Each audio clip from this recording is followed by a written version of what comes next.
Nikolai Bukharin, Alexei Rykov, Grigory Zinoviev, Lev Kamina, Grigory Sokolnikov. Martymyan Ryadin. Names that returned: Nikolai Bukharin, Alexei Rykov, Grigory Zinoviev, Lev Kamina, Grigory Sokolnikov, Martymyan Ryadin. Nikolai Bukharin, 1888 to 1938. He used to occupy high party and government posts, and being, as it was said then, one of the leaders, he remained an accessible, lively, merry, very sincere person who got easily carried away. Page 10.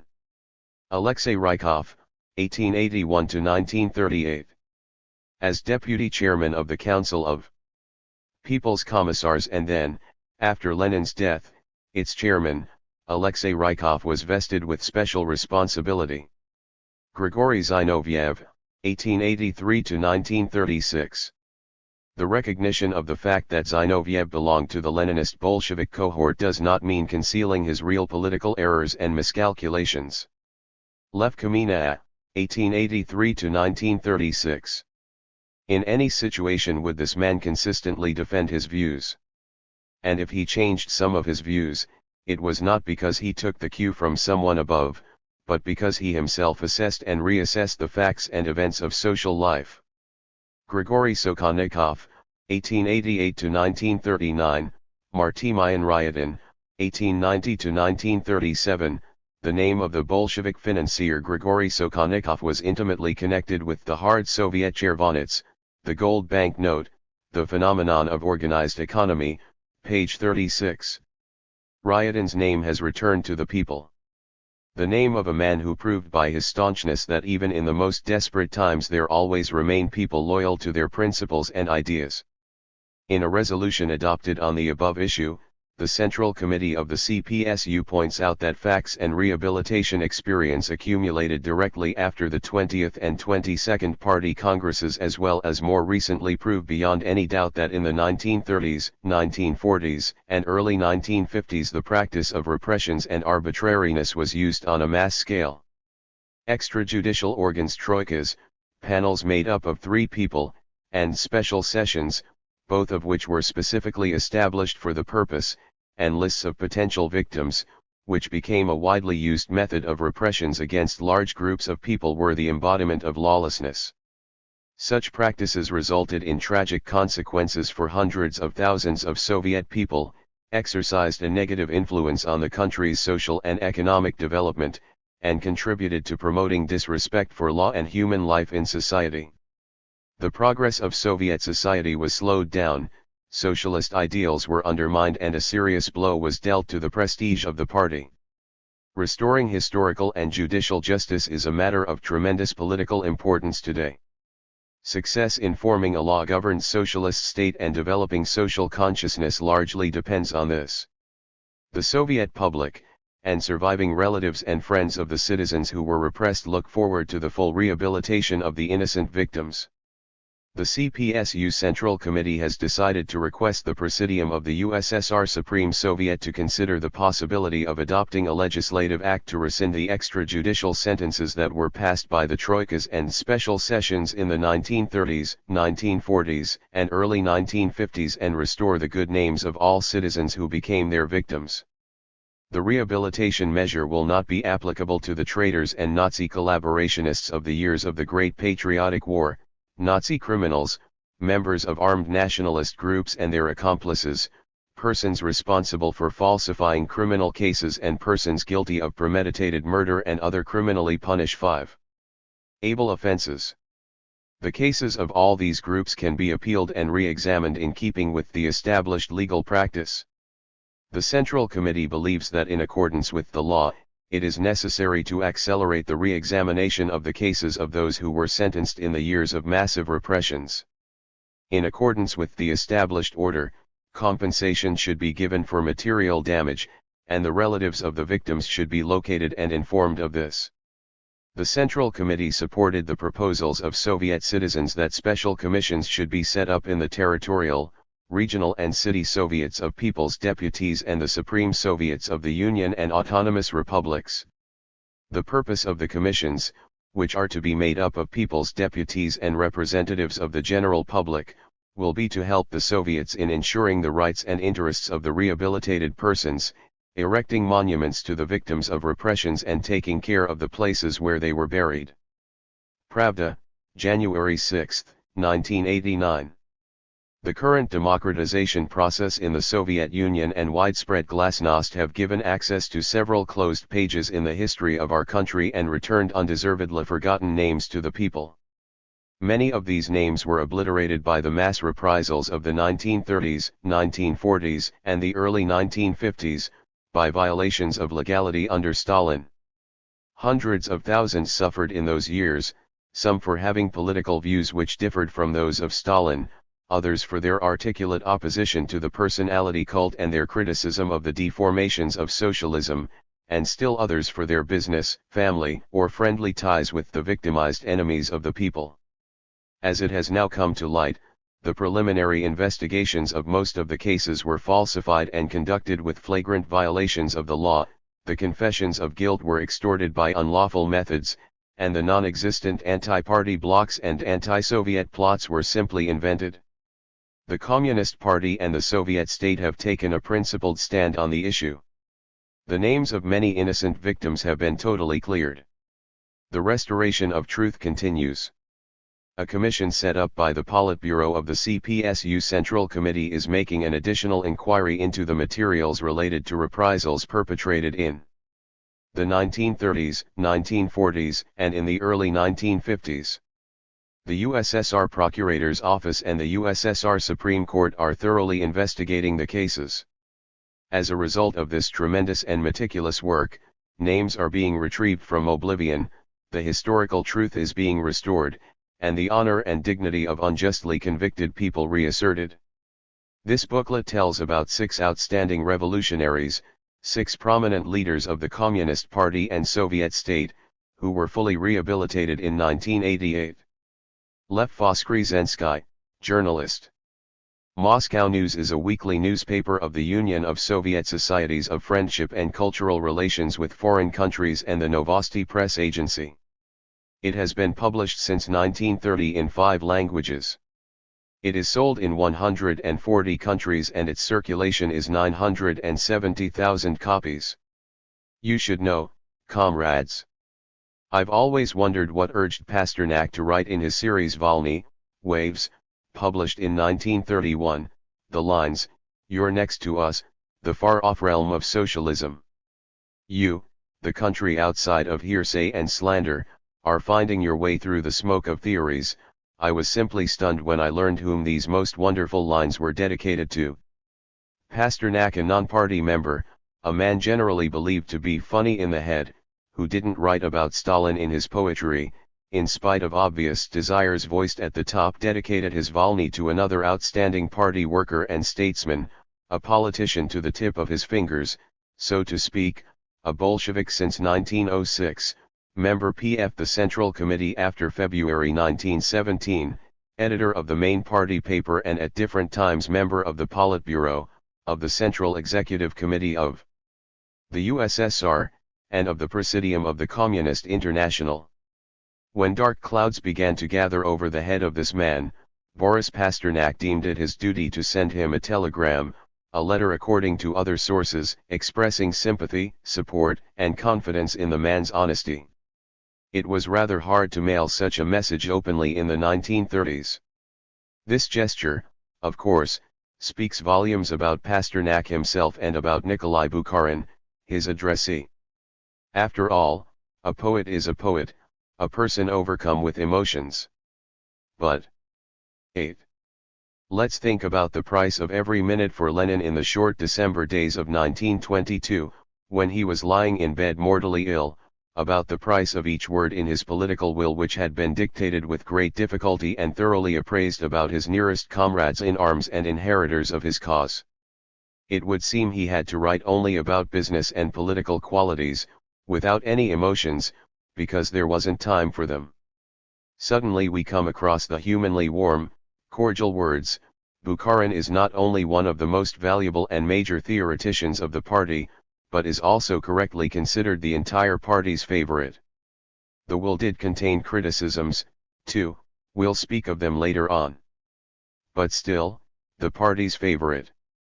Nikolai Bukharin's important role in the ideological rooting of Trotskyism, as well as the errors made in the late 1920s, which he himself and his followers soon recognized, were mentioned in Mikhail Gorbachev's report dedicated to the 70th anniversary of the October Revolution. This was the first mention of Bukharin in 50 years since the ill-famed trial of the anti-Soviet right-wing Trotskyist bloc. However, there is also the other side of the matter, the judgment of a person's personality. It cannot be either too early, or, on the other hand, too late, because both a personality and what people say about him or her are outside time limits. Once, not so long after the war, I got hold of a file of the Ogonyok magazine for the 20s. I can still see the photo of the time Bukharin is writing "I'll stop smoking" on a pack of cigarettes, promising this to the young pioneers crowded around him. Like it or not, this was how I got my first impression, however naive it could be, of the man's personality. Quite a few years later I was introduced to Anna Larina, Bukharin's widow, and Yuri Larin, their son, who is an artist. One feels strange at their home not far from the Provsoyozhnaya metro station. When listening to Anna Larina's narration, time seems to get denser and one imagines the events of nearly half a century ago, as if they happened only yesterday. I came down. Stalin had come to see Nikolai and they were having tea. Outwardly, I'd say, their relations were friendly. Stalin invited him often to his dacha. Stalin also insisted that we move from the Metropole Hotel * into the Kremlin. Orjonikij was our next-door neighbor. I looked at the photo on the wall. A steep, high forehead, bright and glistening eyes, an open, friendly and a slightly ironical look, and kind furrows above the lips. For some reason I'd imagined him to have been a big, tall, and well-proportioned man, but in real life he was short, red-haired, and as agile as quicksilver. He used to occupy high party and government posts, and being, as it was said then, one of the leaders, he remained an accessible, lively, merry, very sincere person who got easily carried away.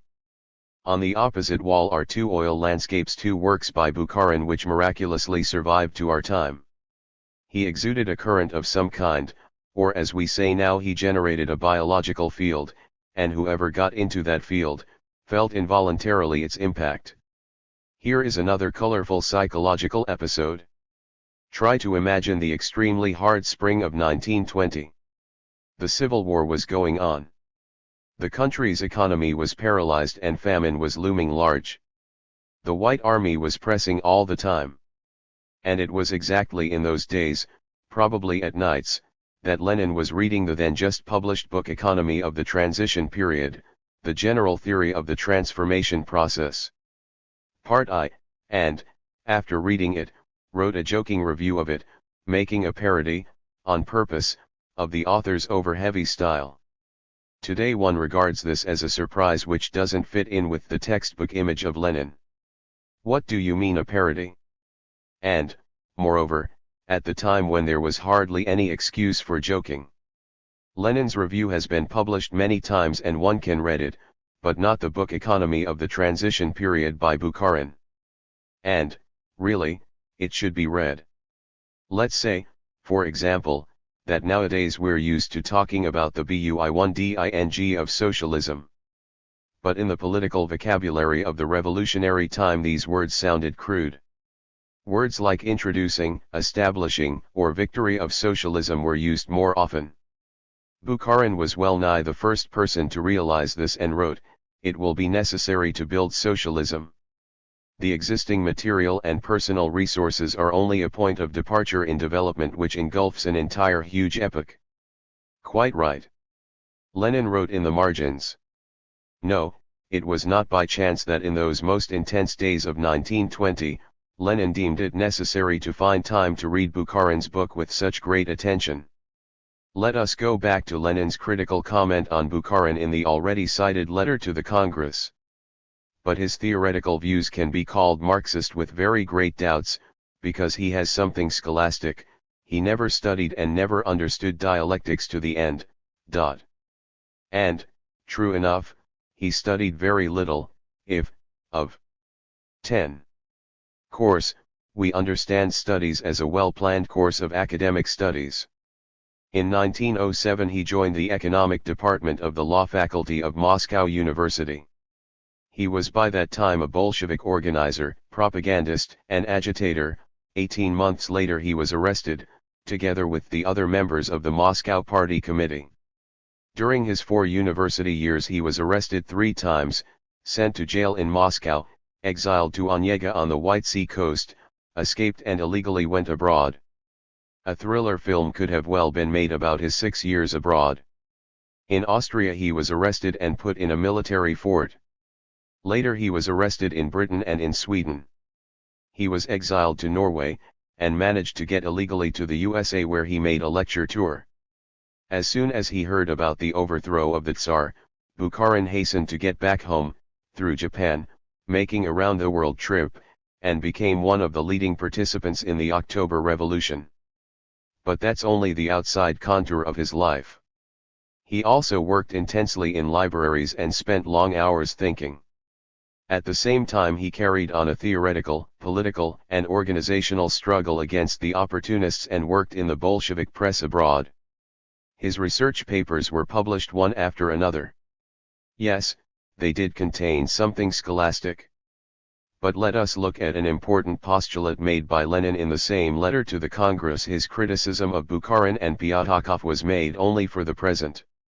And Lenin stressed that this would remain correct only if both these outstanding and loyal workers did not find the opportunity to increase their knowledge and change their unilateralism. How old was Bukharin in December 1922? On October 10 he was only 34. He was still to write books and articles, to fight the Trotskyists for a consistent fulfillment of the new economic policy *, and to be elected a full member of the Academy of Sciences. He was still to make his famous speech at the First Writers' Congress, write his anti-fascist articles and the words socialist humanism which later on became standard. And he was still to work energetically in the Commission on the elaboration of the so-called Stalin Constitution. On the eve of the February-March 1937 plenary meeting of the Central Committee, he realized that he wouldn't be free for very long. Since he couldn't justify himself in his lifetime, Anna Larina recollects, Nikolai wrote a letter 2 or 3 days before his arrest. We expected a search. Fearing that the letter would be discovered, he asked me to learn it by heart. When he was convinced that I remembered the letter by heart, he destroyed the written text. I've been repeating these words like a prayer, throughout the years in jail and in exile. I'm leaving life, one bow my head not before the proletarian sword, which should be merciless and also chaste.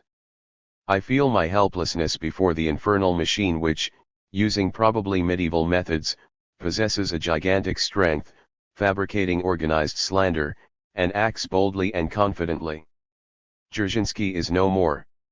The wonderful traditions of the Chaika, Russian acronym for the Extraordinary Commission for Combating Counter-Revolution ed., when the revolutionary idea governed all of its activities, justified its cruelty to enemies, and protected the state from all and every counter-revolution have gradually become a thing of the past. It was because of these traditions that Chaika organs merited a special confidence, a special honor, prestige, and respect. At present, in their majority these so-called NKVD, Russian acronym for the People's Commissariat of Internal Affairs. Organs, this degenerated organization of degraded and well-provided officials who are devoid of any ideals and who, taking advantage of the past prestige of Chaika, pleasing Stalin with his morbid suspicion, to say the least, seeking medals and fame, are doing their infamous deeds, without understanding that they are at the same time destroying themselves, for history does not tolerate witnesses of dirty affairs. How many times must Anna Larina have repeated these words? Recording them, I feared that the tape would break. Any member of the Central Committee, any party member can be reduced to nil, made a traitor, terrorist, saboteur or a spy by these wonder-working organs. If Stalin had doubted himself, the confirmation would have come at once. Storm clouds loom large over the party. My single, absolutely innocent head will pull after it thousands of innocents. Because an organization, Bukharin's organization, must be created, even though it does not exist now, when I've not a shadow of a difference with the party for the 7th year now, and which was non-existent then, at the time of the right opposition. I knew nothing about Ryatin's and Uglanov's secret organizations. Together with Rykov and Tomsky, I've expounded my views openly. I've been a party member since I was 18, and the goal of my life was always the struggle for the interests of the working class, for the victory of socialism. These days the newspaper with the holy name 12. Pravda is printing the most heinous lies that purportedly I, Nikolai Bukharin, wanted to destroy the gains of the October Revolution and to restore capitalism. This is unprecedented brazenness, it is a lie. Such brazenness and irresponsibility to the people could only be matched by the next lie. As it has turned out, Nikolai Romanov spent his entire life in a struggle against capitalism and monarchy, for the fulfillment of a proletarian revolution. If in the methods of socialist construction I've been mistaken many times, let our descendants not judge me more strictly than Lenin did. We moved to one goal for the first time, by the untrodden path. The time and the mores were different. Pravda used to carry a discussion column, everybody argued, quarreled, made up and went on further, together. I address you, the future generation of party leaders, whose historic mission is the obligation to unravel the terrible mess of crimes which are becoming, in these terrible days, ever greater, are gathering strength and are suffocating the party. I address all party members. In these, which are maybe the last days of my life, I'm sure that sooner or later the filter of history will inevitably wash the dirt off my head. I've never been a traitor. I'd give up my life without a second thought for Lenin. I was fond of Kirov and I haven't schemed in any way against Stalin. The concluding lines, as if hewn in stone, were: "You should know, comrades, that there is also my drop of blood on the banner which you will carry on your triumphant march to communism." N. Bukharin. He went off to the session of the plenary meeting and didn't come home. It happened on February 27. Anna Larina was arrested soon afterwards. Yuri, who at the time wasn't even 12 months old, ended up in a children's home. The verdict was read out on March 13, 1938. It is one of the verdicts which should be appealed against. Ruslan Lina, journalist. Izvestia of the Soviets of People's Deputies of the USSR is a daily newspaper published by the Presidium of the USSR Supreme Soviet. Founded in March 1917. Daily circulation, 10.5 million. Alexei Rykov, revolutionary, politician and man. Alexei Rykov joined the Communist Party in 1898, and served as a member of its Central Committee's Politburo from 1923 to 1930. He headed the Supreme Council of the National Economy, as well as the Labor and Defense Council, then succeeded Vladimir Lenin as head of the Soviet government from 1924 to 1930. "No one knows where or when I was born," Rykov would say jokingly to his family, referring to the fact that his date of birth, February 13, 1881, and the place, Saratov, were put down arbitrarily. Apparently his father had failed to get the documents ready in his home community, Kukurka Sloboda, a rural settlement, of Vyatka province, where he was registered as a peasant. Upon moving to Saratov, Rykov Sr. became a merchant. Soon after, however, he lost his wife and then died himself, leaving 6 orphans. The children managed to scrape a living and to pay their way through school by copper coins, as the saying goes, which they earned by coaching slower pupils. Alexei was one of the best students at the gymnasium, where he developed a particular liking for exact and natural sciences and a particular dislike for divinity. Saratov, a large industrial city in the middle reaches of the Volga, now a regional administrative center in the Russian Federation. Vyatka, a town in European Russia's northeast. Its present name is Kirov, a regional administrative center in the Russian Federation. 14. Alexei started mixing in young revolutionary circles, and consequently the gymnasium authorities lowered his conduct mark, thus barring his way to the universities of St. Petersburg and Moscow. He was therefore forced to go to the nearest university town, Kazan. Rykov's first arrest came in 1901, and he was deported to Saratov, where he was brutally beaten up by the police during a demonstration. This event ushered in a new period in Alexei Rykov's life which he was to recall later. No sooner had I become a student than I was locked up. 12 years have passed since then, and of these I spent 5.5 in the lockup. Moreover, on 3 occasions one had to trek off to exile, which claimed another 3 years of my life. My brief spells of liberty were a kaleidoscope of villages, towns, people, and events flitting by. I used to be rushing about the whole time by horse cab or steamboat. There was no flat where I lived for more than 2 months. Indeed, Rykov was exiled 4 times to Archangel province alone, but every time he managed to escape. He also escaped from Narim, where he was twice exiled, in the autumn of 1915. It was in Geneva, in 1902, that Rykov first met Vladimir Ulyanov, Lenin. Quick to spot Rykov's gifts as a good organizer and his ability to woo people, Lenin started giving him responsible assignments. For example, he was entrusted with the job of preparing a party congress and illegally reforming the party organizations disbanded by the Tsarist authorities. This particularly concerned the Moscow party organization which, as good luck would have it, he happened to lead at the height of the revolutionary events of 1905 and 1917. It was in Moscow that Rykov was elected delegate to the 3rd, London, Party Congress, 1905. Owing to his prestige in the Communist Party and rich experience, Rykov was offered one of the key positions in the first Soviet government, that of the People's Commissar, Minister, for Internal Affairs. In actual fact, he was to supervise the formation of the new bodies of government.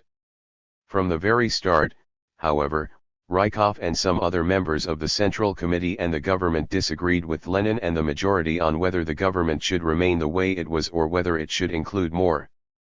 Kazan, a city in the middle reaches of the Volga, now the capital of the Tatar Autonomous Soviet Socialist Republic. Archangel, a city on the White Sea coast in the north of Russia, now a regional administrative center in the Russian Federation. Narim, a northern region in West Siberia, where political prisoners were exiled under the Tsars. 15. Representatives from other socialist parties, as the leaders of a major trade union of railwaymen, Viktual, demanded. Lenin considered the demand absurd, since the Congress of Soviets had given a clear majority to the Bolsheviks, communists. Why on earth should they cede to the ambitions of the minority? But Rykov, as well as Nikolai Milyutin, Viktor Nogin, and Ivan Teterovich, also people's commissars, thought otherwise. Moreover, to stress their differences with Lenin and his position, they handed in their resignation. The malicious glee this incident caused among the enemies of the revolution, look, how stable the new government is, and the indignation of the Bolsheviks with Lenin at the head knew no bounds. One cannot understand the motives for that action today, either. Unless one takes into account the main consideration, Rykov never acted contrary to his convictions. Much later, in 1930, Rykov was to resolve his differences with Stalin in the same manner he stepped down as the head of government, and thus made himself vulnerable. But things were different under Lenin. Later, Lenin recalled. On the eve of the October Revolution in Russia, and immediately after it, a number of very good communists in Russia committed an error, one which our people are now loath to recall. Why are they loath to recall it? Because, unless there is particular reason for it, it is wrong to recall mistakes which have been completely set right. Set right by actions. Soon after his resignation, Rykov was put in charge of the Moscow Regional Authority for Food Procurement. At the height of the Civil War and foreign military intervention, 1918-20, Rykov served as the plenipotentiary extraordinary of the Labor and Defense Council for the logistic supplies of the Army and the Navy. He would retrieve anything from the depots that might be of any use to the Red Army. The main munitions factories were restored and commissioned under his guidance. Such was the situation. And such were the actions. Small wonder that Alexei Rykov's resignation from the government became immaterial, and was simply forgotten about. Economic recovery was the priority now. Who was the man to put the economy back on its feet? Who was to head the Supreme Council of the national economy? The party recommended Rykov for the post. Rykov, in fact, was the founder of that body, the man who set out the guidelines for its activity. From the nationalization of individual enterprises, initially turned over to elected boards, it moved on to the nationalization of entire industries run according to common output and maintenance plans. This project of bringing 16. Together the motley elements of the national economy into a single system under rigid centralized control made for better utilization of the available resources in the conditions of war and destruction. It was in Rykov's nature to combine the concrete analysis of a current situation with a look far into the future. For all the turmoil of the Civil War, with such urgent concerns as food and fuel, Rykov showed an interest in the plan to construct a canal between the Volga and the Don. Once the Civil War was over, it was time for drastic changes in the style and methods of economic management. That is why NEP, the new economic policy, was introduced. Assessing the period, Rykov came to the conclusion that now victory should be won not through commanding and monopolization, but through better work, by adopting a system of commercial management, as he put it. Commodity exchange between town and countryside, as well as trade in consumer and production goods were the order of the day. That was a novel and complex stage of the economic recovery. According to Alexei Rykov, the nationalized industries were to be the backbone of this endeavor, especially the fuel and metallurgical industries, and transportation. It was these branches that called for the lion's share of investments. But since farming was making more rapid progress than industry, at that level of the country's development, Rykov observed, the economic significance of the peasantry may far exceed the economic significance of the working class. Rykov concerned himself with virtually every aspect of the new economy, whether it be planned management or the market, both internal and external. Even then enterprises were granted the right to enter external markets. His personal involvement was felt everywhere. But even at that early stage of the system of economic management, Rykov worried over certain flaws in its mechanism which were to reduce its efficiency noticeably in the years to come. Addressing delegates at the 14th Communist Party Conference in 1925, he spoke of a spreading epidemic of inspections that gobbled up more and more funds, and took a lot of time and effort.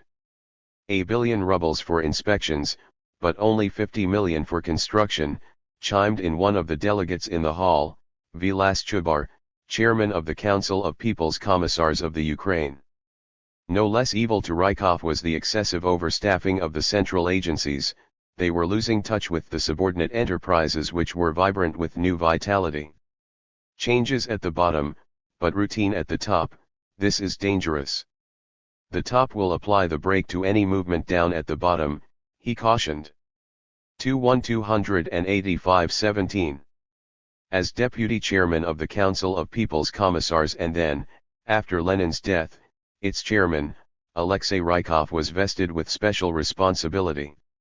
True, his theoretical heritage contains no particularly large and brilliant works. But it is still valuable to us due to his experience of solving socio-economic problems, which proves that at the most crucial periods the party policy was determined by the economy and economic achievements. His pronouncements of that period, up until the late 20s, leave no shadow of a doubt that Rykov was a principled and active champion of the course of the country's emergency industrialization and of the all-round development of cooperation as a means of socialist construction. In practical terms, this meant the continuation of NEP launched under Lenin. But then this policy was reversed due to a slump in the purchase of grain in 1927 and 1928, labeled as a bread crisis and even a bread strike. Stalin saw the causes of the crisis in the growing resistance by the kulaks, rich peasants, and maintained that a bold thrust was needed in order to overcome the difficulties. He opted for emergency measures against those who concealed grain and for stepped-up rates of collectivization. This policy was carried too far. Rykov and two other Politburo members, Nikolai Bukharin and Mikhail Tomsky, saw this as an ominous sign. Protesting against the pressure campaign, Rykov, Bukharin, and Tomsky handed in their resignation. No, Alexei Rykov did not defend the bloodsuckers, the kulaks. He did not take up the cause of the rural capitalists, nor did he oppose collectivization, as it was claimed. Neither did he preach industrialization at a snail's pace. What he advocated was the laws and methods of economics as opposed to the volitional pressurizing and command and administrative techniques being introduced into the system. That was the crux of the matter. Without going into details, we must say that it was not only Stalin with whom Rykov developed differences. A large number of rank-and-file party members were against him. Revolutionary ardor was more in tune with their mentality than NEP and its ways. To many, NEP was tantamount to bourgeois degeneration. These sentiments fell in with Stalin's way of thinking.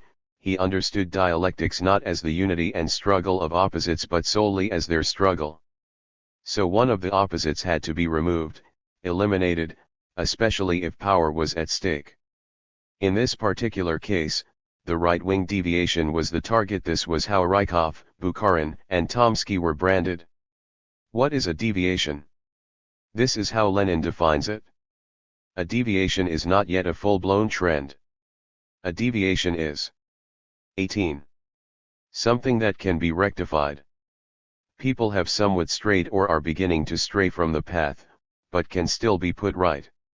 According to Stalin, the right-wing deviation with its comic wailings about the emergency measures was the main, opportunist danger in the party. He also insisted, the truth in this particular case is that we do not follow a common line. There is one line, the party line, the revolutionary Leninist line.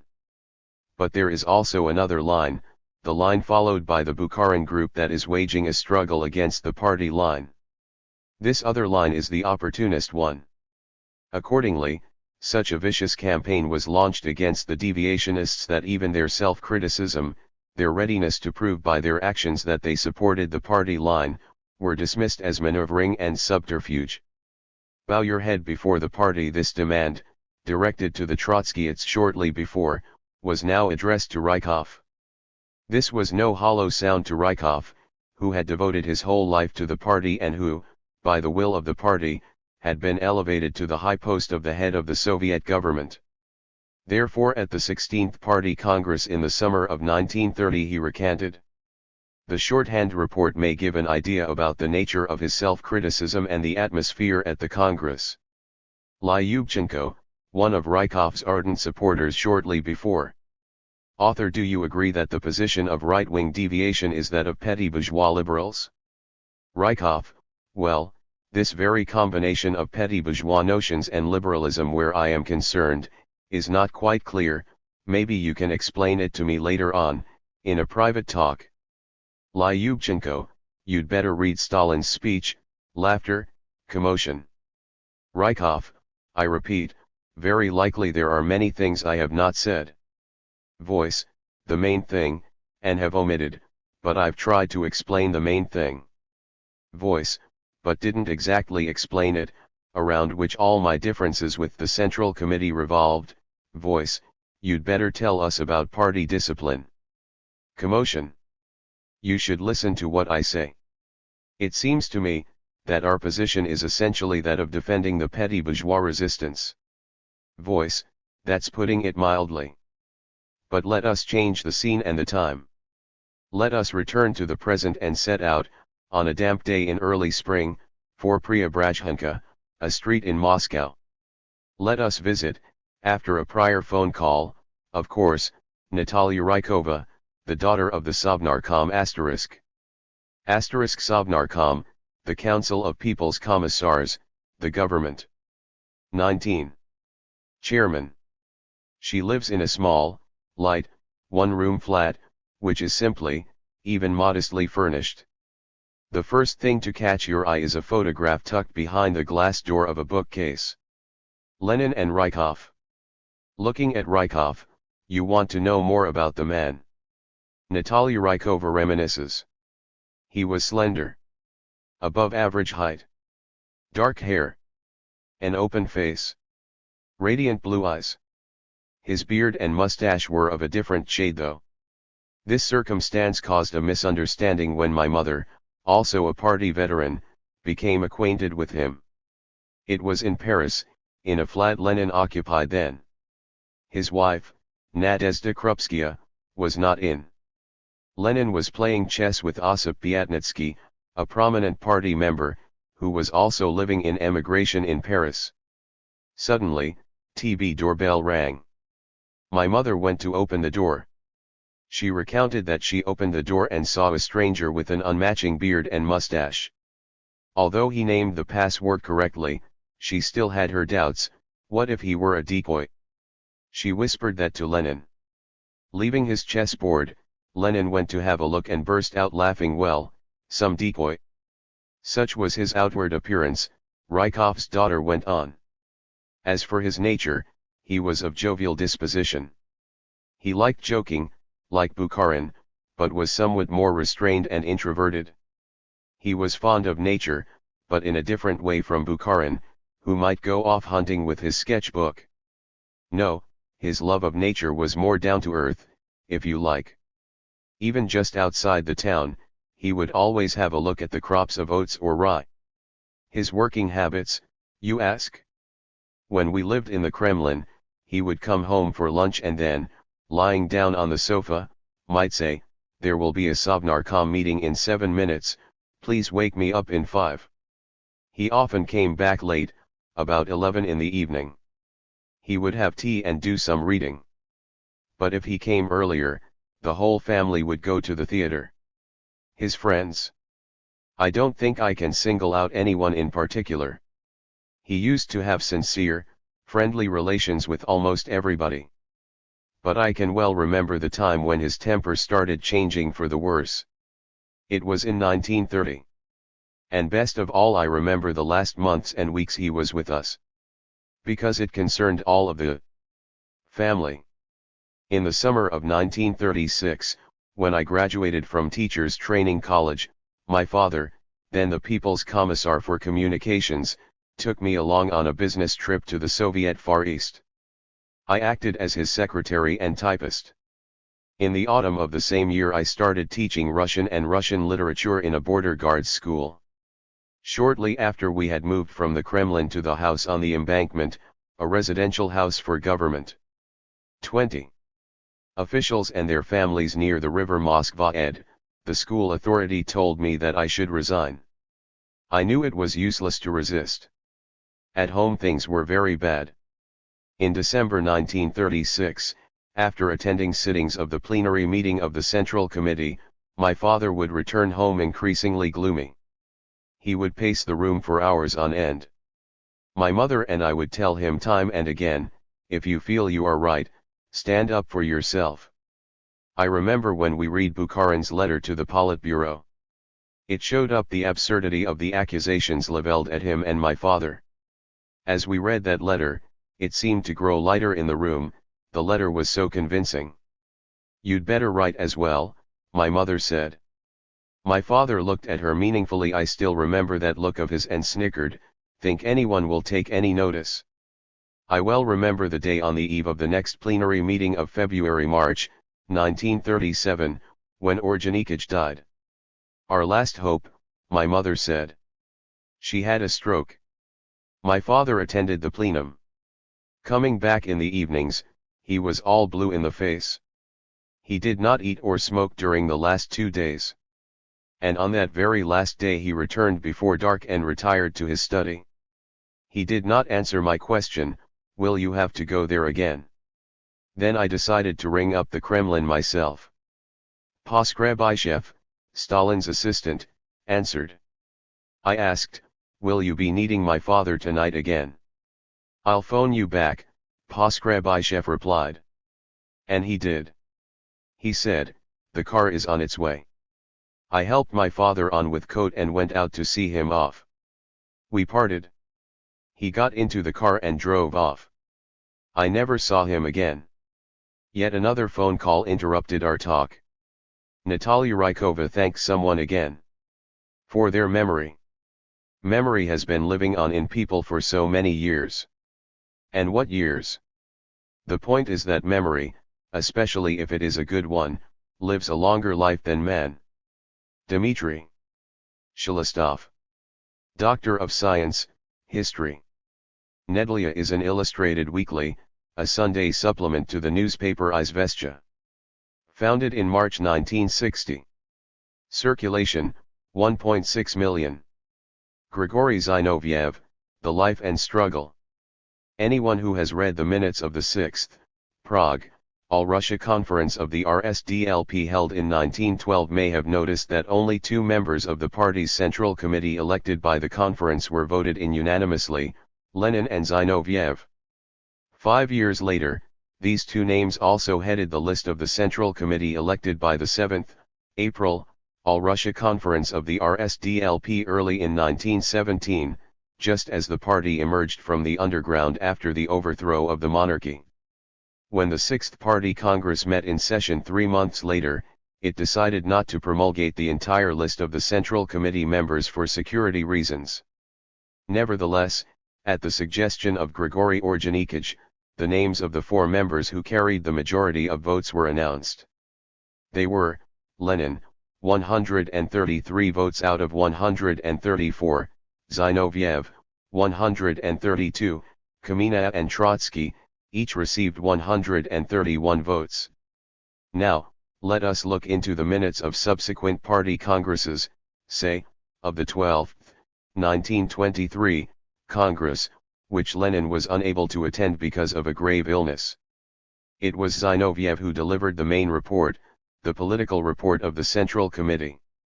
At the following, 13th, RCP, B, Congress, 1924, convened soon after Lenin's death, the political report was again read out by Zinoviev. He began by reciting the recently published verse 22. By the poet Alexander Bezymensky. Eyes swimming with sorrow and thoughts benumbed by pain / it is not Lenin, at the rostrum / to read the Central Committee report. Zinoviev, this was his pseudonym, his real name being Apfelbaum, was not of proletarian origin. He was born in 1883 in the Ukrainian town of Yelizavetgrad, now Kirovograd, into the family of a small entrepreneur. His father had a dairy farm. The family was only moderately well off, and so on turning 14, Grigory started earning money for the family first, by tutoring and then taking a clerk's job. Thanks to his good home education, the young man passed the entrance examinations to the famous University of Bern in 1904, but he soon abandoned his studies and devoted himself wholeheartedly to revolutionary activities. In 1901, the 18-year-old Zinoviev joined the Russian Social Democratic Labour Party, RSDLP. Zinoviev's name is first mentioned in the multi-volume edition Vladimir Ilyich Lenin, a biographical chronicle, in one of the entries for 1909. In reality, however, this mention ought to be referred 6 years earlier, to the beginning of 1903, when Zinoviev first crossed the threshold of a small house in the Geneva banlieue of Sichuran, where Lenin, the founder and editor of the first Marxist newspaper Iskra, was living at the time. Over the subsequent 2 or 3 years, young Zinoviev worked underground in Russia, showing himself to be a capable revolutionary. When the RSDLP held its 5th Congress in London in 1907, the Bolsheviks elected the 24-year-old Zinoviev to the Central Committee. Late in the summer of 1908, Zinoviev joined Lenin in Geneva and from that time on, for nearly 10 years, worked under his direct guidance. Zinoviev returned to revolutionary Russia with Lenin in the spring of 1917. In the summer of 1917, the counter-revolutionary forces mounted a campaign to round up Lenin and his comrades as German agents. Incidentally, Menshevik Andrei Vyshinsky was one of the persecutors who called for their arrest. On Stalin's order 19 years later, Vyshinsky, then the procurator of the USSR, demanded that the ringleader of the gang of spies, Zinoviev, be shot. And a very significant fact was scratched from the history books for a long time. In the late summer of 1917, Lenin was not alone in the famous hut at Razlov near Petrograd, now Leningrad, where he was in hiding. Zinoviev was at his side. Menshevism, Mensheviks, was the main opportunist trend in Russian social democracy, a variety of international opportunism. It was a vehicle of bourgeois influence on the working class. 23. Along with Lenin, Zinoviev had to stay underground until the beginning of the armed uprising in October 1917. In December 1917, Zinoviev was elected chairman of the Petrograd Soviet. When the Constituent Congress of the Third Communist International met in Moscow less than 18 months later, Zinoviev was elected president of its executive committee. At all the post-October congresses of the party, up until the 15th Congress in 1927, Zinoviev was elected a member of the Central Committee. He was an alternate member of the Politburo, 1919 to 1921, and then became a full member, 1921 to 1926. Such were the milestones of Zinoviev's political biography up until 1926, when a drastic turn came about. How unexpected was it? This is no idle or simple question. It would be wrong to presume that the rehabilitation of eminent party and state personalities could dot the I's of our past at one stroke. And this is true of the historical judgment of these activists, including Grigory Zinoviev. The recognition of the fact that Zinoviev belonged to the Leninist Bolshevik cohort does not mean concealing his real political errors and miscalculations. But they should now be analyzed thoroughly and truly scientifically, without recourse to malicious labels and biased generalizations. For decades our history textbooks insisted with clockwork regularity that Grigory Zinoviev and Lev Kamina in the crucial weeks before the October Revolution voiced their opposition to Lenin concerning the urgency of an immediate armed uprising. But was it because of this that Lenin called them strike breakers and demanded that they should be expelled from the party? Not at all. He was indignant over something else, over a step taken by Zinoviev and Kamina which was totally unbefitting party members. They made a statement for the open, non-Bolshevik, press on an issue adopted by the Central Committee, and brought their opposition to the Central Committee into the open. Such an interpretation of the October episode, I think, helps to understand Lenin's political assessment of Zinoviev and Kamina made 5 years later. Throughout these years they continued to be among Lenin's closest associates. Lenin was loath to recall mistakes which had been completely set right unless there was a particular reason for it. But a particular reason for it appeared at the end of 1922 when Lenin, gravely ill, started dictating his letter to the Congress. Speaking about Zinoviev perhaps for the last time in his life, Lenin took an uncompromising stand by saying that the October episode was by no means accidental.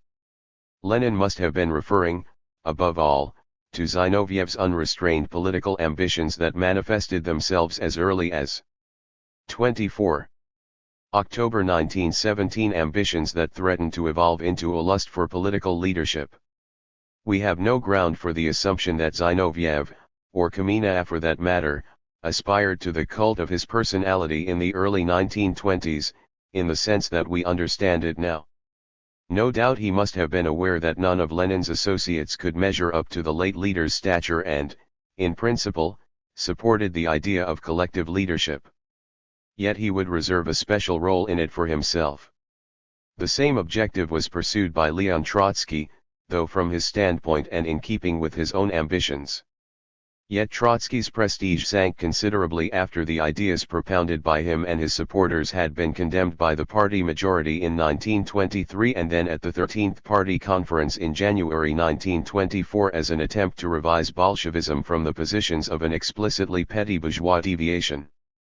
It was Zinoviev and Kamina who led the ideological struggle against the Trotskyists. Also taking part was the then little-known Stalin who, shortly before that, in April 1922, had been recommended by Kamina to the newly instituted post of the General Secretary of the party's Central Committee. This troika or trio Zinoviev, Kamina, and Stalin was playing the leading role in the Politburo of the Central Committee when Lenin died. In May 1924, 5 days before the opening of the 13th Congress of the Communist Party, Lenin's widow, Nadezhda Krupskaya, handed in the letter to the Congress to the Central Committee Commission.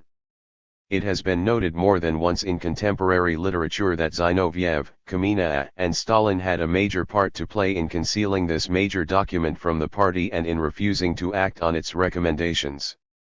It should be added that on the strength of their rivalry with Trotsky, Zinoviev and Kamina essentially ignored Lenin's warning, expressed in no uncertain terms, that the greatest threat to the stability of the party leadership at the time came from the antagonistic relations between Trotsky and Stalin. Acting in the interests of their rivalry with Trotsky and despite Lenin's opinion, Zinoviev and Kamina succeeded in their efforts to let Stalin continue as General Secretary.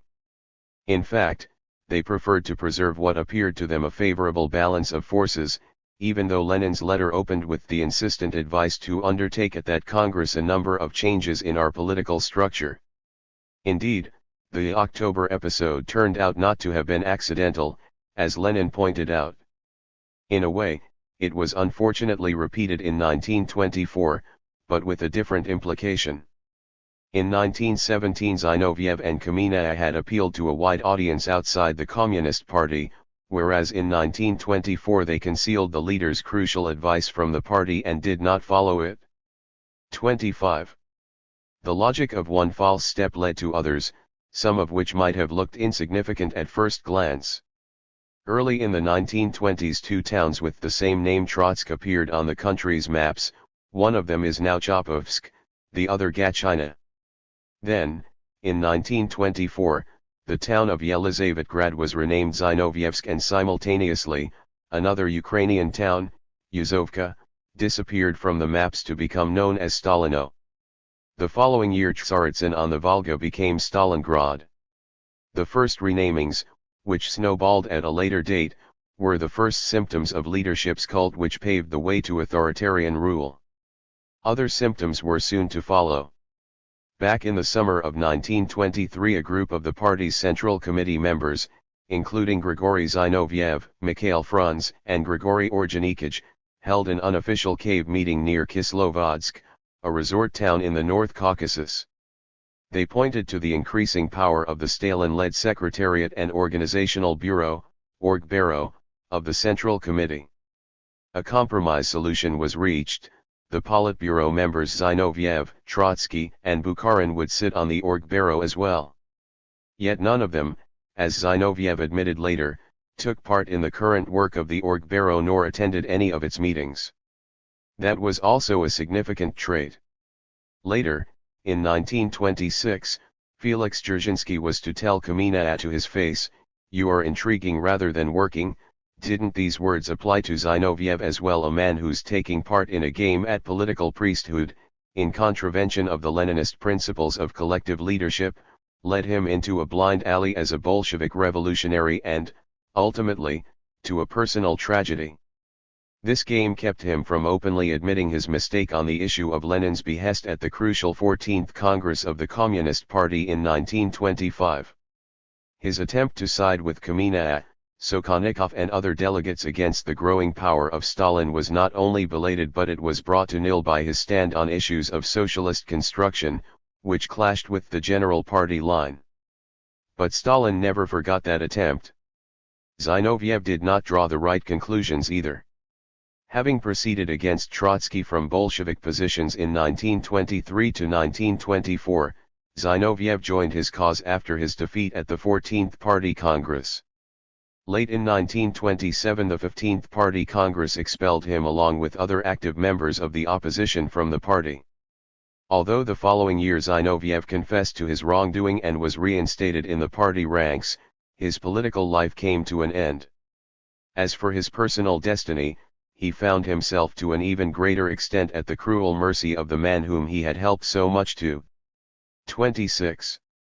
Consolidate power, thus objectively contributing to the nascent personality cult. In the small hours of December 16, 1934, the door of a prison cell banged shut behind Zinoviev, who had for the past few years been a member of the Collegium of Central Consumers Society, for good. On August 24, 1936, Ulrich, on behalf of the Military Collegium of the Supreme Court, read out the sentence execution by firing squad, and the next day he was executed. Criticizing Zinoviev's political ambitions in the 1920s, one of the oldest and most upright Bolsheviks, Alexei Rykov, uttered these prophetic words. With or without Zinoviev, with or without Rykov, the Communist Party will endure. The October Revolution will outlive us. Grigory Zinoviev's name is inseparably linked with our history, filled with both heroic and dramatic pages. Vladimir Glebov, candidate of Science, History. Stroitelnaya Gazeta is a daily published by the CPSU Central Committee. Founded in April 1924. Circulation, 400,000. We are against a leader's cult. My parents got married in 1926. She was a wonderful woman, my mother. Clever, gifted, and well educated. On leaving a gymnasium for girls in Tver*, she graduated from an art school and then, from the Moscow College of Electrical Engineering. She joined the Bolshevik Party in 1916 at the age of 20 and took part in the February and the Great October Socialist Revolutions of 1917. Early in the 1920s my mother, Tatyana Glebova, was in charge of the women's department of the Moscow Soviet City Council. Only a few photographs have survived to this day, but nearly all of them show my mother alone or with comrades with her face turned toward the ruggedly cut edge. There, beyond that rugged line, was the face of my father, long forgotten and disgraced, who vanished in the abyss that has engulfed the country's many best sons and daughters. But good friends have managed to keep a couple of intact photographs. One of them was taken on the Italian island of Capri. I don't know the photographer's name. Perhaps it was Maxim Peshkov, Maxim Gorky's son. My parents were visiting the writer who lived in Italy at the time. This photograph seems eerily prophetic to me. My father taking a dip in the sea, all alone in a boundless Tver, now Kalinin, a large industrial city in the upper reaches of the Volga, an administrative regional center of the Russian Federation. 28. Smooth expanse of the deep. A dark cliff is visible in the distance. It was in 1927, when my father, Lev Kamina, was the Soviet ambassador to Rome. Only a few weeks were to pass before he was recalled to Moscow and arrested. At first he was exiled to the Siberian town of Akinsk, from 1927 to 1929, and then, in 1933 and 1934, to Minusинsk. I have a vague memory of this second exile. But quite recently I had a living confirmation to my childhood's recollections. A man visited me, I won't mention his name, and said he had been among the guards dispatching us to Siberia. You were a tiny thing, tow-headed, like a girl, he said. Half of the carriage compartment was stacked with books, I remember all that. True, we soon returned to Moscow again. After this exile I learned about the existence of my two step-brothers born of my father's first marriage to Olga Bronstein, Leon Trotsky's sister. I knew about the younger son, Yura, only from hearsay, but I met the older one, Alexander. Quite often he would come to us in the last few months before my father's final arrest. Upon returning from Minusинsk, my father was appointed director of the Academia Publishers, while my mother headed the Moscow Technical School of Electrical Engineering. I clearly remember my parents' arrest in December 1934. Polite people in military uniforms thoroughly examined all the things in our flat, even the books and the bed in my room. Then I recall other flats where I was living then, without my parents. In the midsummer of 1935, soon after someone had taken me over to Maxim Gorky's cottage in the countryside, my mother showed up there and took me away with her. We went to the town of Baisk in the Altai Mountains. For some time we kept getting letters from my father, put in what was termed a political prison, in the Urals. I remember various funny episodes he described specially for me. I liked particularly the story about a hedgehog that got, I think, into Zinoviev's shoe. It gave him quite a start when he felt his foot prickled. My mother was arrested again in the autumn of 1936. Many years later I read the sentence, convicted for being in correspondence with her husband, the enemy of the people Kamina, and for uttering views censuring the activity of the party and the government. Spending a year in a Baisk reception center, I was sent to a children's home in the settlement of Shishka Yul in the Tomsk region, in West Siberia. A very remote place it was. From Tomsk we took a barge down the river Kylim to the town of Pishkin-Troitsk. Then a 2-week trek across the taiga, on horse-drawn 29 carts. This is where the children of the people's enemies were sent. But we were never allowed to stay long at one and the same place. After Shishka Yul I was moved over to a children's home in the village of Torbayevo in what is now Kemerovo region. Leaving the establishment, I enrolled in the 10th Special Artillery School in Prokopievsk, which was evacuated from Leningrad besieged by German invaders. The Second World War was on. Like all of my schoolmates, I joined the Komsomol and was eager to go to the battlefront. I was living the common, hard life of a wartime adolescent. Few of my comrades knew that I was the son of the arch-enemies of the people. Not that I concealed that, but at that time I didn't bear the father's name any longer. People often ask me, when and how I've changed my surname. Well, I have never changed it, no one asked my consent. I was still Kamina at Shishka Yul. Then I was told that I was Kamina Glebov. Then my mother's name was placed first, and I became Glebov Kamina. And later, just Glebov. From time to time I was summoned to the children's home principal and he would tell me to put down all the new data into my diary and copy books. That's all. I still don't know how to explain all this. Sometimes it occurs to me that our teachers in the children's homes were not so blindly obedient and did what they could to save us, the innocent victims of reprisals. Perhaps it was thanks to this that I managed to finish the artillery school with much success in 1945 and, together with my schoolmates, was able to dream of entering into big life. The war came to an end, and the radiant future appeared to be within reach. I was admitted to the Department of History at Leningrad University. My academic performance was good. But ill luck would have it that I graduated much later than my classmates did. Grim times were to succeed the merry events and emotion-packed student days. It happened so matter-of-factly. In January 1950 I was summoned to the university authorities. You have not justified the trust of motherland and comrade Stalin. Worthy son of your parents indeed was the verdict. All of my guilt was that I had written a few limericks, it was common student mischiefs. Patterned after Alexander Pushkin's narrative poem Eugene Onegin, they were a sort of substitute for the 10th chapter, of which only few lines remained. I described adventures of Pushkin's characters in our university and hostel.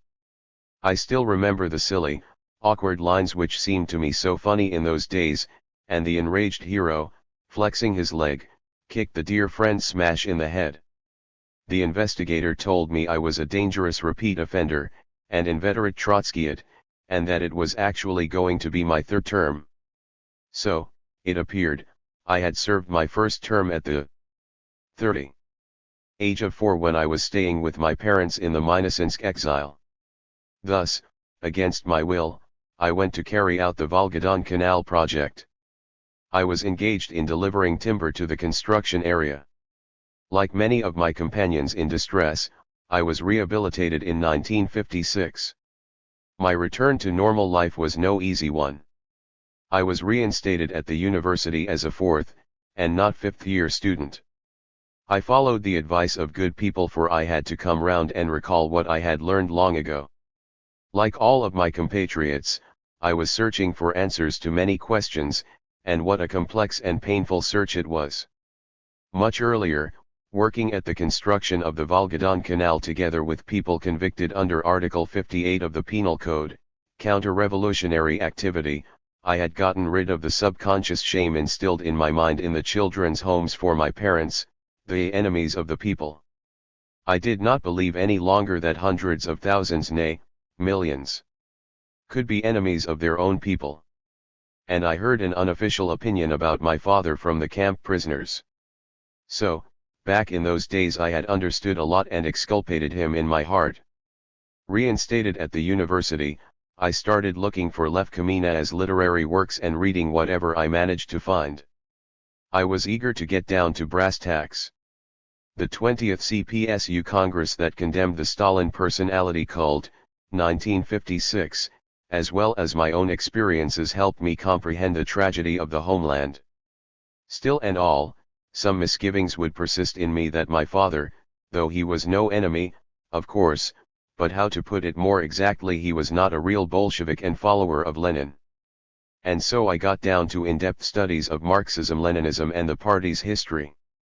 From the positions of the newly acquired knowledge, from the positions of Leninism, one was eager to fathom my father's life path, works and ideas.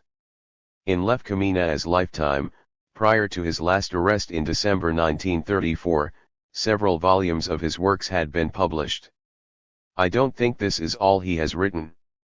Apart from the major works on theory and the studies on the credo and activity of the Russian writers, philosophers, and revolutionary Democrats Alexander Herzen and Nikolai Chernyshevsky, there were many smaller and average works, both in volume and significance, reflecting the essence of the moment in the volatile political life of the given period of time.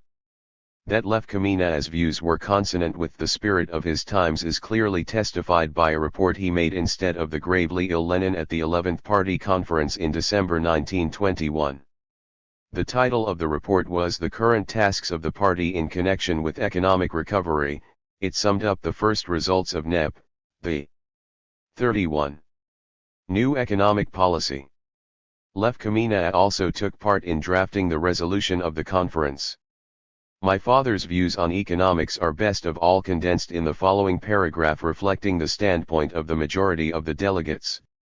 The main task of the Russian Communist Party in the economic field at the present moment is to direct the economic work of Soviet government so that, proceeding from the existence of a market and taking into account its laws, master them and, by means of consistent and thoroughly deliberated economic steps, predicated on an exact account of market processes, take into its hands control over the market and money circulation. The conference called for a speedy recovery of the heavy industry and farming, and the implementation of the plan for establishing commodity-money relations, a deficit-free state budget, and for developing all forms of cooperation. The conference outlined a set of measures to stimulate economic rehabilitation, among them, cuts in the administrative personnel, the development of cost accounting and the promotion of leasing small and medium-sized industrial enterprises. As a valuable relic I keep the first volumes of the first edition of Vladimir Lenin's collected works. My father wrote the preface, under the title V.I. Lenin, Facts, Situation, Ideas. I do not know whether my father prefaced subsequent volumes since the first edition of Lenin's works was withdrawn from the libraries long ago. I still hope it may exist somewhere in full. At any rate, historians ought to recognize the fact that Lev Kamina was not only Vladimir Lenin's comrade in arms, he was actually his first serious biographer and the first researcher of his theoretical heritage. This is very important to me personally. To my great regret, I am unable to tell about my father in more detail. I can hardly imagine how he was in the family, among comrades, and how he acted in a dispute. In short, I don't remember my father as a living person. But this is a fact that he has sacrificed all of his life to the revolutionary cause. Now, judge for yourselves, 4 arrests under the Tsar, 2 in Britain, 1 by White Guard Finns and 3 under Stalin, who ultimately ordered his execution. In any situation would this man consistently defend his views? And if he changed some of his views, it was not because he took the cue from someone above, but because he himself assessed and reassessed the facts and events of social life. The same is true of many others, of those people who stood with Lenin at the source of the socialist revolution.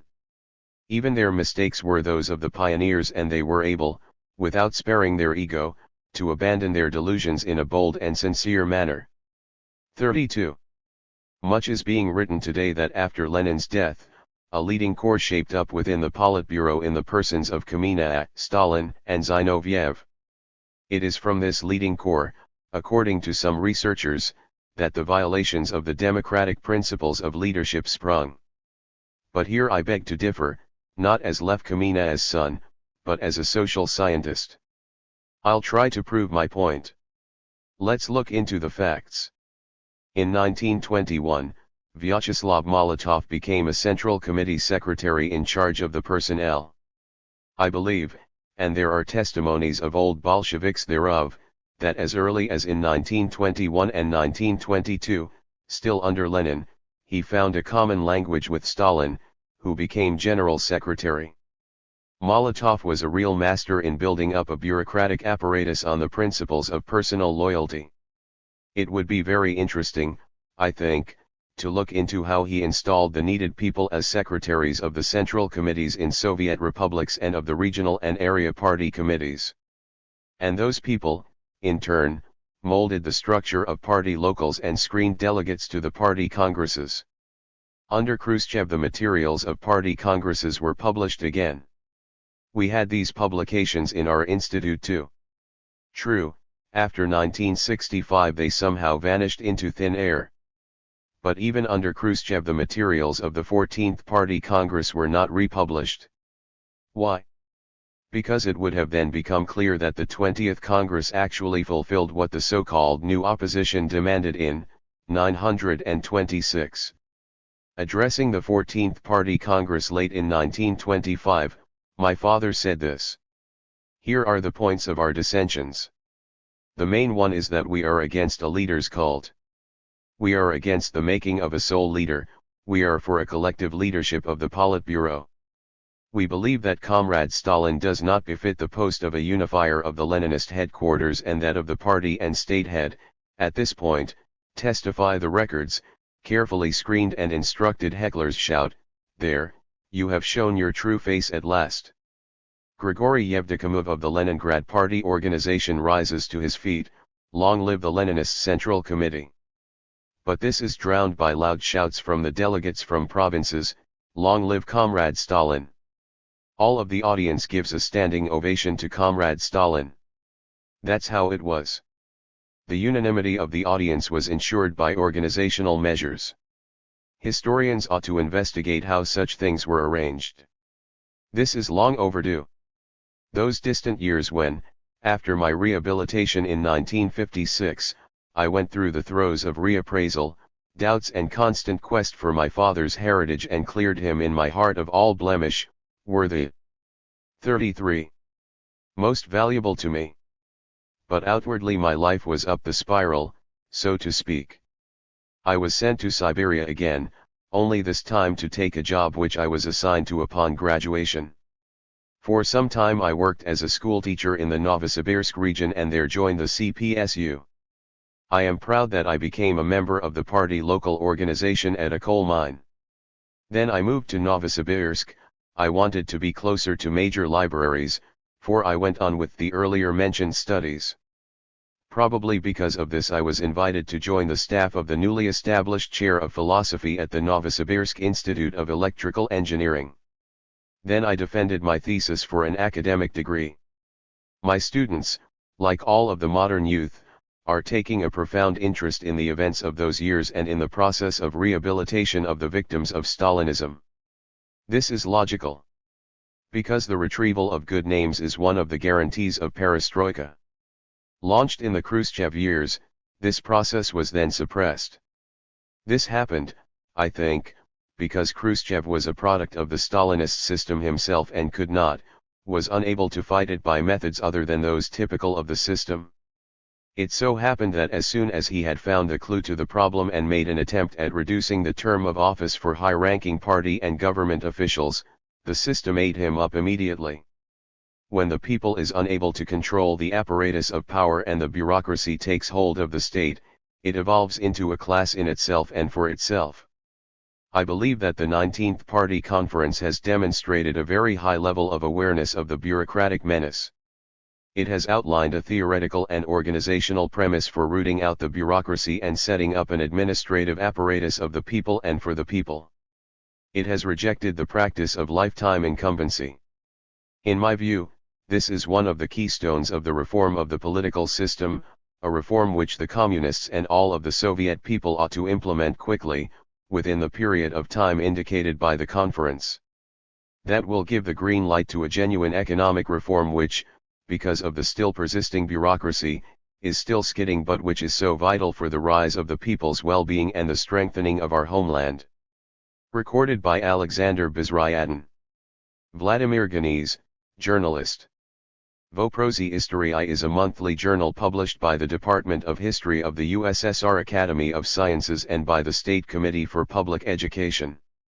Founded in 1926. Circulation, 19,000. Russian hard currency **. Russian hard currency is one of the few currencies that is quoted slightly above the dollar. This is how the U.S. press appraised the results of the famous currency reform implemented in the Soviet Union in the 1920s. Meanwhile, the name of the first People's Commissar, Minister, for Finance had been scratched from history books for well over half a century, even though this name was bound up with the appearance of the first Soviet hard currency, the chervonets. He likes paradoxes. Our kind, talented and most valuable comrade Sokholnikov, this is how Lenin spoke of Grigory Sokholnikov, a prominent Bolshevik, active participant in 2 Russian revolutions and in the Civil War, one of the most respected leaders of the party's Central Committee and of the Communist International's Executive Committee. It is not much to say that the name of the People's Commissar for Finance was known to all the literate citizens of the USSR. The name was closely associated with the famous monetary reform of 1922-24 which enabled this country to do away with financial *abridged chervonets, gold coin of 3.5 or 10 chervonets denomination, or 10 ruble banknote in circulation in 1922-47. 35. Disarray and cope with a mammoth budget deficit and quadrillions of depreciated banknotes, the Sovsnaks. That reform stopped the galloping prices.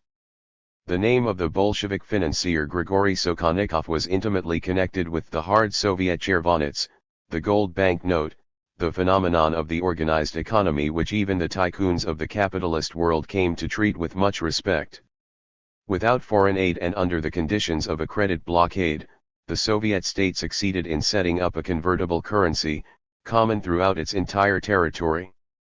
The dormant giant arises, the American press wrote, and nothing can stop the USSR's ultimate recovery. As early as 1925 the Soviet chervonets was officially quoted at the stock exchanges of Vienna, Kaunas, Constantinople, Milan, Revel, Riga, Rome, Tehran, Ulaanbaatar, Harbin and Shanghai. Broad-based operations involving chervonets were carried out in Britain, Germany, Holland, Poland, the United States and in many other countries. Chervonцы are quoted above any other European currency, reported the United Press International. Speaking at the 13th Congress of the RCP-B, in May 1924, one of the delegates recalled a talk he had had with a Nepman *. The Nepman said that the Bolsheviks owed a monument to the man who had implemented the currency reform. Such a formidable job it was. But there was no monument for the slandered and victimized finance commissar. Probably no one will ever find the common grave where he was buried. The brilliant results of his brainchild, the monetary reform, were as good as brought to naught after the phase down of NEP. The year was 1921. The financial situation of the Soviet Republic was catastrophic. Uncontrolled emission of Sovsnak banknotes was practically the only means of covering the enormous budget deficit. The purchasing power of the paper money was nosediving, it plummeted to 1/50th of what it had been before the war, in 1913. The prices were growing by leaps and bounds. In this dire situation Sokholnikov, whom Lenin recommended as a member of the Narkomfin Collegium and the Fiscal Commission of the Central Committee of the RCP, B, and Sovnarkom, became one of the architects of the new economic policy in the financial sphere. On December 31, 1921, the Politburo considered the question of appointing Sokhannikov Deputy People's Commissar for Finance. "I am for it," Lenin wrote on Nikolai Krestinsky's letter, the then finance commissar, who approved Grigory Sokhannikov's candidature. On January 10, 1922, there followed the official decision of the Sovnarkom. Since Krestinsky had been appointed ambassador to Germany a few months earlier, Sokhannikov had to take charge of the Narkomfin, the People's Commissariat for Finance. In his theses for the 11th Party Congress in 1922, the main points of the fiscal program, Sokhannikov set out the guidelines. First, to increase the commodity turnover by developing trade, internal and external trade, as well as the trade through state, cooperative and private outlets. Second, to reduce and then eliminate the budget deficit, balance the budget through drastic cuts in state budget expenditures and in the administrative apparatus, shift a significant portion of expenditures to less deficient local budgets and also, achieve an all-round increase in state revenues, and finally, to reform the tax system. A gold backing of the paper money was pointed out as an immediate goal.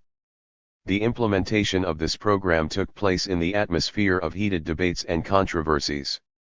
Sokhannikov's reports and speeches at party forums, sessions of the All-Russia and All-Union Central Executive Councils, VTSIK, and congresses of the Soviets sparked off violent clashes of opinion. Many Red managers maintained that the source of the fiscal crisis was not in the overabundance of inflated paper money. They said it was just the opposite.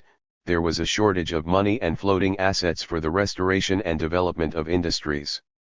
The Narkomfin head was accused of a narrow departmental approach and of a light-hearted attitude to industrial investments. Indignant demands were made that the anti-emissionary zeal be stopped immediately. Curbing emission is the main political and economic task, but it is by no means a departmental task, Grigory Sokhannikov countered in his address to the 11th Party Congress in March 1922. Say, if a patient comes to his doctor and asks for opium, for an injection of a placebo morphine, and so on, and if this is a dying patient, of course, he needs some relief of the agony for a few hours, and so the doctor ought to administer morphine. Any humane doctor will do that. But are we in a similar situation? And consequently, can we suggest that the Congress approve it as a system for our fiscal policy to continue poisoning the organism of our economy? This is a grave mistake. Particularly irritating to some economic managers at the Congress were Sokhannikov's words to the effect that most of the industries integrated in trusts and operating according to cost accounting. 37. Continued to sponge on the state and were a heavy burden for the state budget. Following Lenin, Sokhannikov said that the market would be the touchstone of the vitality of state trusts. Industry, he argued, should be run in keeping with the principle of payability. It should be market-oriented, and work primarily for the market. As early as January 1922, Sokhannikov came forward with the idea of establishing a second stable currency, parallel to the Sovsnak banknotes. Issued by the State Bank, the new money was freely exchangeable for the Sovsnaks. The same year, late in November, the first gold banknotes, the Chervonsy, appeared in circulation. They had the same parity as 10-ruble gold coins issued under the Tsar. On November 20, 1922, Grigory Sokhannikov was received by gravely ill Lenin for the last time. For more than an hour and a half they discussed the country's finances and the performance of the State Bank, the industrial investments and taxes, and the ruble's rate. 2 days later, the Presidium of VTSIK, the All-Russia Central Executive Committee, endorsed Sokhannikov's appointment as the People's Commissar for Finance of the Russian Soviet Republic. He was 34 at the time. As the All-Union Council of People's Commissars was set up in 1923, Sokhannikov became the People's Commissar for Finance of the USSR. Lenin did not make a mistake in his choice of Sokhannikov. The circulation of Chervonsky and then, in the spring of 1924, the issue of treasury notes, and the mintage of silver and copper coins made it possible to discontinue the emission of sovsnaks for good. As a consequence, prices were stabilized and commodities became less expensive. The Soviet finance department had never enjoyed such prestige and popularity as it did in the mid-1920s. Those years were the pinnacle of Sokolnikov's career. He was elected candidate member of the Central Committee's Politburo and of the Presidium of the Executive Committee of the Communist International, a member of the Council of People's Commissars, Sovnarkom, of the Labor and Defense Council, and of the USSR Central Executive Committee. Meanwhile, differences in the party leadership were getting worse. Sokolnikov joined the so-called New Opposition, Zinoviev, Kamina, Krupskaya, and others. In the autumn of 1925, he wrote later in his autobiography, "I defended the necessity, alongside the provision of conditions for the rapid development of agriculture as a base of powerful industry, to pursue a clear-cut class policy towards the countryside, and during the inter-party differences of 1925 and 1926 supported the minority within the Central Committee." 38. Speaking at the 14th Congress of the AUCP, B. In December 1925, Sokolnikov declared that the party did not have a sufficiently coordinated and firm leadership and that there was a policy to cut off Kamina and Zinoviev from the leadership. Any difference in the Politburo on any political issue, he said, rebounded in the organizational work. Under Comrade Lenin, Sokolnikov pointed out, we had a party leadership in which the Central Committee Politburo orchestrated the work, and so now there is all the reason for us to revert to that order. Lenin was neither chairman of the Politburo nor general secretary, and nevertheless Comrade Lenin had a decisive political say in our party. And should we argue with him, we argued after thinking thrice. This is why one say, if Comrade Stalin wants to enjoy such confidence in him as Comrade Lenin enjoyed, let him win this confidence. Sokolnikov maintained that a free exchange of opinion on all issues ought to be guaranteed within the Politburo. The very possibility of appearing within this body of knocked together, isolated groups should be excluded.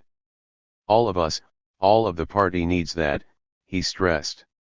Even though elected by the Congress to the party Central Committee, Grigory Sokolnikov was relieved of the duties of the People's Commissar on January 16, 1926.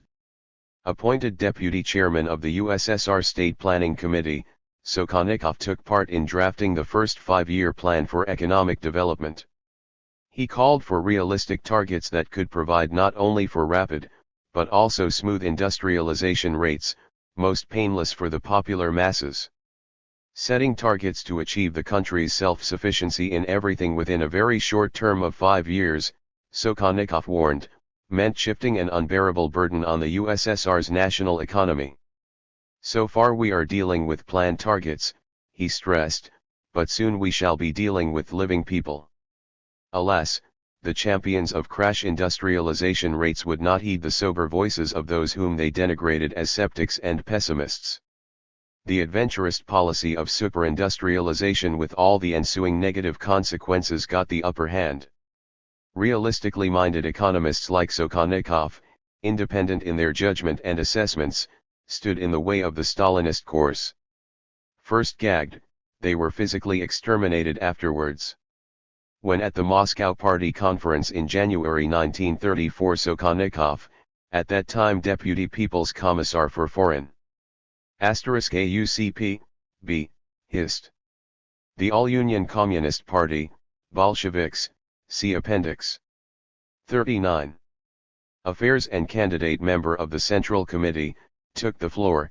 Hecklers in the hall would not let him speak, quite possible this was masterminded. They demanded that the speaker tell them about his mistakes in the field of industrialization. Excuse this simple thought, he said to the audience, but do you really think that you, present here, take a correct view of the Leninist?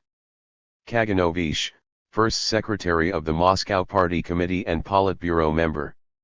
You see, Comrade Sokolnikov, he said to the accompaniment of the stormy, resounding applause, the workers and peasants understood this long ago, but such people as you, for example, who thought themselves clever, have gone astray and become a cat's paw of the enemy of the working class, Leninism, and the party.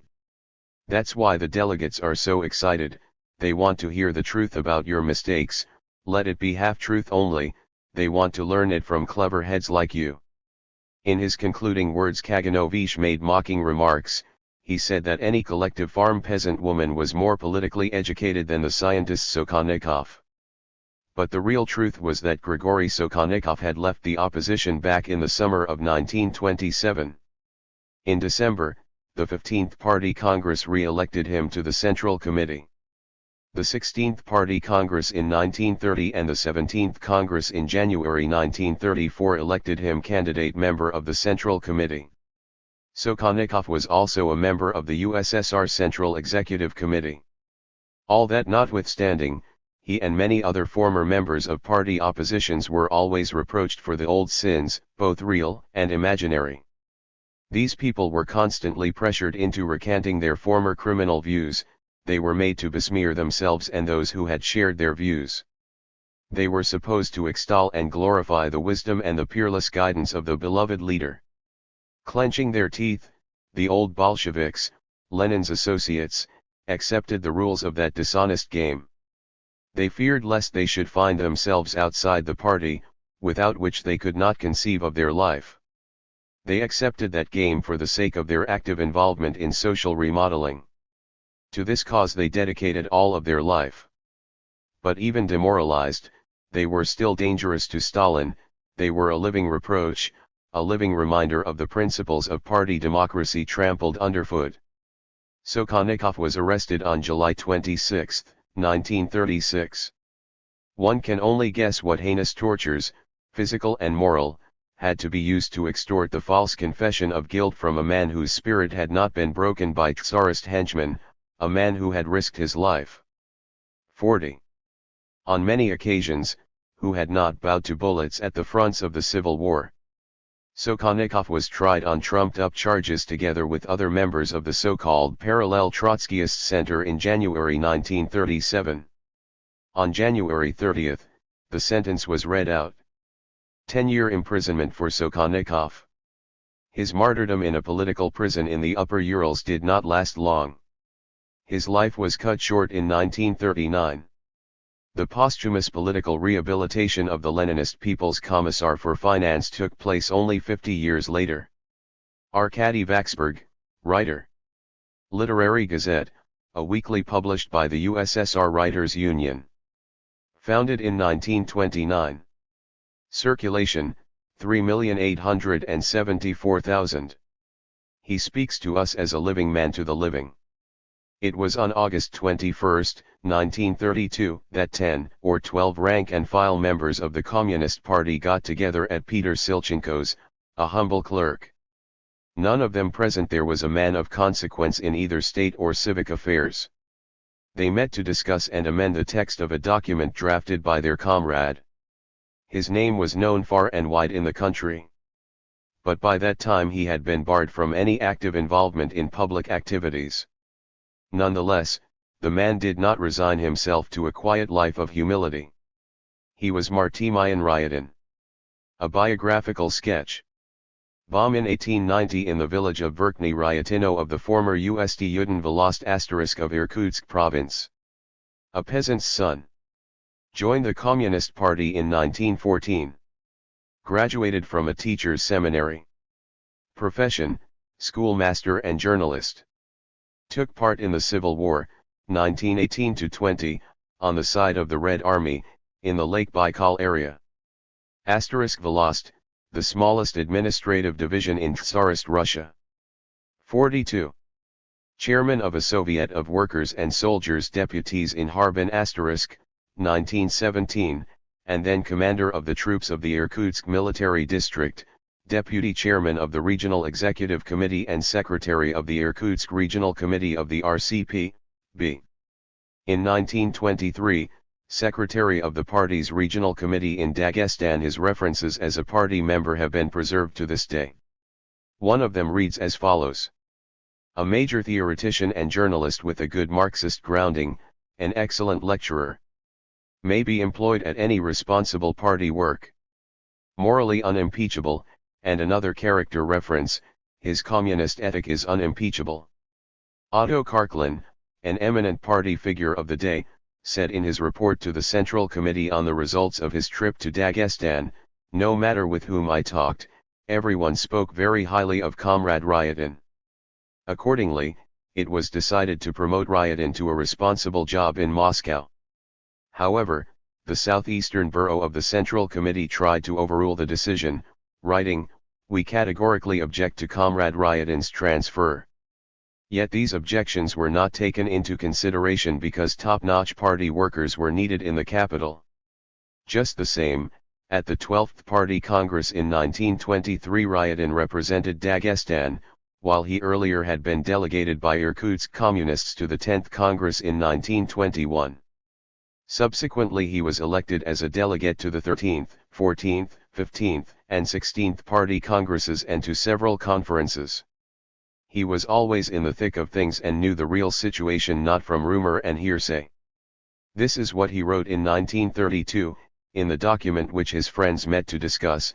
A few weeks later this meeting would be branded as a clandestine gathering of plotters, and this would seal Ryadin's doom. The party and proletarian dictatorship, brought by Stalin and his retinue into an impasse, are going through a mortally grave crisis. By deceit and libel, by wholesale violence and terror, under the flag of a struggle for the purity of the Bolshevik principles and the party unity, and by relying on the centralized party apparatus, Stalin in the past 5 years has cut off and eliminated from the leadership the best. Harbin, a town in North China, the site of the board of the Russian-owned Chinese Eastern Railway and the place where the Russian troops guarding the railway were billeted. Irkutsk, a major administrative, industrial, and cultural center in East Siberia and a regional center of the Russian Federation. Dagestan, an autonomous Soviet republic in the North Caucasus. 43. Genuinely Bolshevik cadres of the party, has imposed his personal dictatorship on the party and on the entire country, has broken off with Leninism and embarked on the path of unbridled adventurism and savage arbitrary rule. Today we have bitter and cogent experience behind us and true knowledge of the aftermath of the Stalinist course. Casting up the balance, and not prophesying, we may judge with good fidelity what price our country has paid for the power, lust and cruelty of a single man supported by a few political gamblers who staked on the leader and truckled to him. Although Ryadin did not and could not know all that our people were going to live through, the precision of his analysis is staggering indeed. It seems as if some of the provisions of his document have been written today suffice it to substitute the past for the present and the future tenses of the text. After more than 50 years he still speaks to us, as it were, as a living man to the living. The adventurist industrialization rates, entailing a colossal drop in the real pay of workers and employees, the unbearable burden of direct and hidden taxes, inflation and depreciation of the chervonets, the adventurist collectivization through dispossession of the kulaks, actually spearheaded against the middle and poor peasants, and lastly, the expropriation of the countryside by all kinds of requisitions and enforced procurements. All this has brought the country to a deep economic crisis, to the monstrous impoverishment of the popular masses and famine. Further impoverishment of the proletariat is in prospect. Every personal incentive to farming has been damped, and all work hangs on bare compulsion and reprisals. Every young and sound person flees from the countryside. Millions of people, torn from productive work, are roaming the country and overpopulating the cities, while the remaining rural population is starving. Further impoverishment, neglect, and desolation of the countryside is in prospect. As secretary of the District Party Committee of Krasnaya Prusna * and editor of the army newspaper Red Star, as member of the Presidium of the Supreme Council of National Economy of the USSR, and, finally, as president of the Photo and Cine Industry Board, Ryadin was able to judge competently what was happening to the country, to feel the people's mood, and distinguish reality from slogans, and truth from demagoguery. He became close to young philosophers and sociologists of the Institute of Red Professorship, the talented disciples of the Bukharin school, who exerted a great Krasnaya Presna is Moscow's historic district, formerly a workers' township in the outskirts, known for its revolutionary traditions. 44. Impact on his world outlook. As a result, his upright and high-principled positions consolidated. Some people, for all our sympathy after the tragedy that befell them, we should not betray the truth, while even proving right in a controversy and not committing any crimes, were still guided by self-interest. They were after power, for a place close to the helm of the party and the state. Not Ryadin. Rising not higher than the middle rungs of the administrative and party ladder, he was only committed to the idea, the truth, and his country's welfare, only to this, and nothing more. A muzzle has been put on the entire country, we read further in Ryadin's appeal to all members of the AUCP, b. a manifesto that has not reached the party in more than 56 years. Lawlessness, arbitrariness, violence, and constant threats are over the head of every worker and peasant. Any revolutionary legality has been trampled underfoot. The teachings of Marx and Lenin are being shamelessly distorted and falsified by Stalin and his clique. Science, literature, and the arts are relegated to the level of menial servants and props of the Stalinist leadership. The struggle against opportunism has been debased and vulgarized, turned into a mockery, into a weapon of slander and terror against independent-minded members of the party. The rights of the party, as guaranteed by its rules, have been usurped by a puny group of unprincipled political intriguers. Democratic centralism has been supplanted by the personal judgment of the leader, and collective leadership by a system of proxies. About the same, the very same thing. Perhaps not in such uncompromising, clear-cut, and scathing wording Ryadin had told the great leader 2 years before, right to his face. Candidate member of the Central Committee, member of the Moscow City Committee of the party and an excellent speaker who turned on audiences at party meetings, that's what Ryadin was at the time. Right to his face. The results were not long in coming. On Stalin's orders, the Presidium of the Central Control Commission of the AUCP, b. expelled Ryadin from the party for duplicity and for discrediting the party leadership.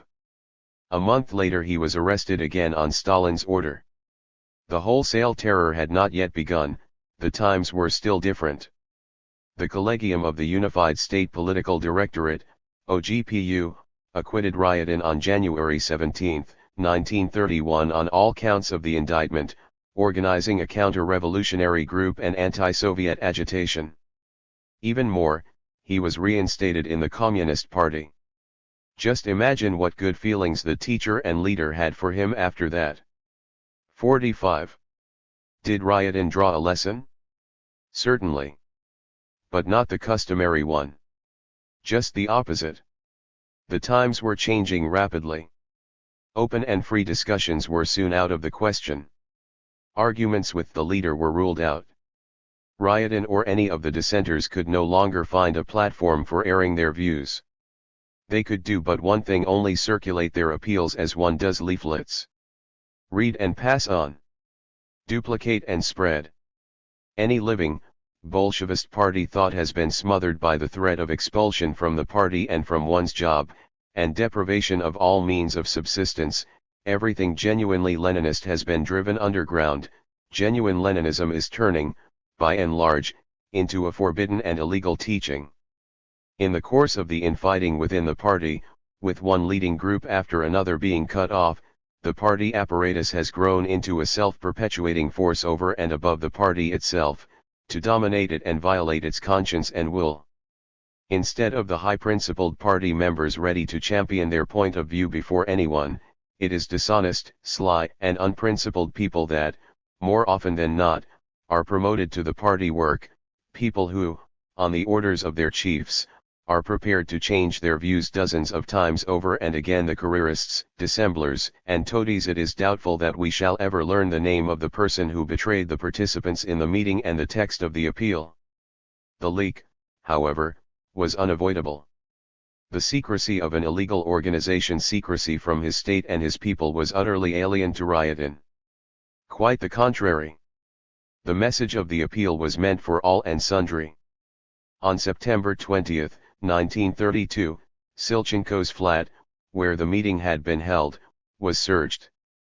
The intruders knew exactly where the text of the appeal and Ryatin's earlier work Stalin and the Crisis of the Proletarian Dictatorship were kept. This work has disappeared since then, but who knows, maybe it lies somewhere deep in some archives. 3 days later Ryatin was expelled from the party and arrested.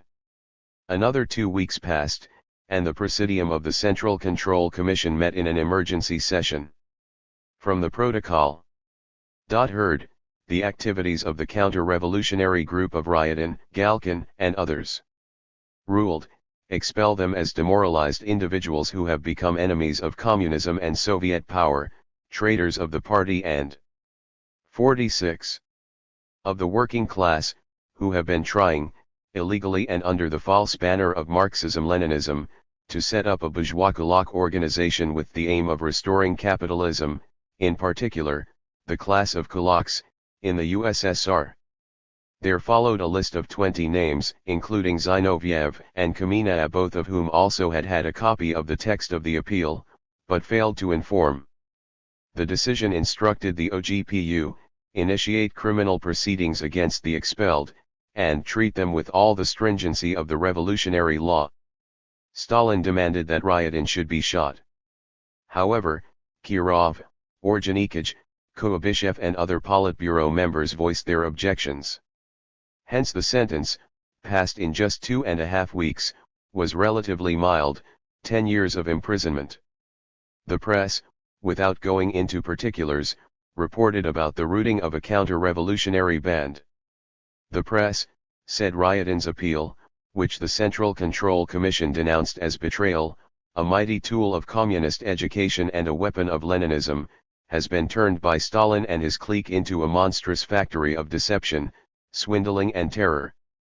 By deceit and slander, shootings and arrests, by every means at their disposal this clique will defend their domination within the party and in the country, for they regard the country as their feudal estate. Even the boldest and the most ingenious instigator, try as he might, would have never invented anything better for the death of the proletarian dictatorship, for discrediting Leninism, socialist construction, and socialism, for exploding them from within, than what Stalin and his clique have done. It is shameful and disgraceful for proletarian revolutionaries to continue to tolerate Stalin's yoke, his arbitrary rule and mockery of the party and the working masses. He who is blind to this yoke, is insensitive to this arbitrariness and oppression. He who is not indignant over that is but a slave and not a Leninist, he is a lackey and not a proletarian revolutionary. Lenin's misgivings about Stalin, about his lack of loyalty, his dishonesty and bad faith, his inability to use power discreetly, have been fully justified. Stalin and his clique are destructing the cause of communism, and so one ought to do away with Stalin and his leadership as soon as possible. It was not Stalin who was done away with, however. The author of the appeal underestimated Stalin's real power. The 17th Communist Party Congress, January 1934, was approaching. Thereafter the leader felt he was ready for more resolute and ruthless actions. 47. A top-secret order has survived signed by Lyushkov, deputy head of a NKVD** department. It instructed to bring the political prisoner Ryatin to Moscow. Available also is a report by the chief of Suzdal jail, Alexei, who informed that Ryatin had refused to be moved and so physical force had to be used. Ryatin was brought to Moscow in a separate compartment of a prisoner's car, under strong guard, the report said. Berman, another ranking state security official, charged him with terrorism. Since Ryatin had spent the few preceding years in jail and could not undertake any fresh actions, the indictment referred to the same old words of his appeal for which he had been sentenced. One ought to do away with Stalin and his leadership as soon as possible. Ryatin asked for pen and paper. After quite a bit of bickering and wrangling, they gave him 3 scraps of yellow wrapping paper with splotches of grease on them. It is on these scraps that Ryatin wrote an application to the Presidium of the Central Executive Committee. Nikolai Yezhov, the NKVD chief, immediately forwarded this letter, under number 58562, to Stalin. Here are a few excerpts. I do not plead guilty, not to a single point. Have never been, nor shall be, a terrorist. No penal legislation of any country, including criminal law of the Soviet Union, from the old Rome Code to that existing in our day and age, permits liability and punishment on one and the same count twice. As far as I know, the history of court proceedings and punitive policy in Europe and America has not have such a flagrant case on record over the past few centuries. Being absolutely certain of my innocence and finding the present indictment absolutely unlawful, arbitrary, and partial, dictated solely by animosity and by a thirst for a new, this time, bloody reprisal, I have categorically refused and continue to refuse to plead guilty to the charges brought against me. I do not intend to and shall not calumniate myself, no matter what the cost. I must add to what I have said that the very methods of the investigation applied to me are also utterly unlawful and impermissible. At every interrogation 1 am intimidated, shouted at as if I were an animal, insulted and, finally, I am not even allowed to give a motivated refusal to testify. It goes without saying that I am not afraid of death. I shall not plead for mercy, for I am unable to recant, ask for a pardon or some leniency for what one have never done and of which I am absolutely. *NKVD, Hist. The People's Commissariat, Ministry, for Internal Affairs. See Appendix. Suzdal, an old Russian town east of Moscow. 48. Innocent. But I cannot and shall not bear calmly the acts of lawlessness perpetrated against me, and I request protection for myself from them.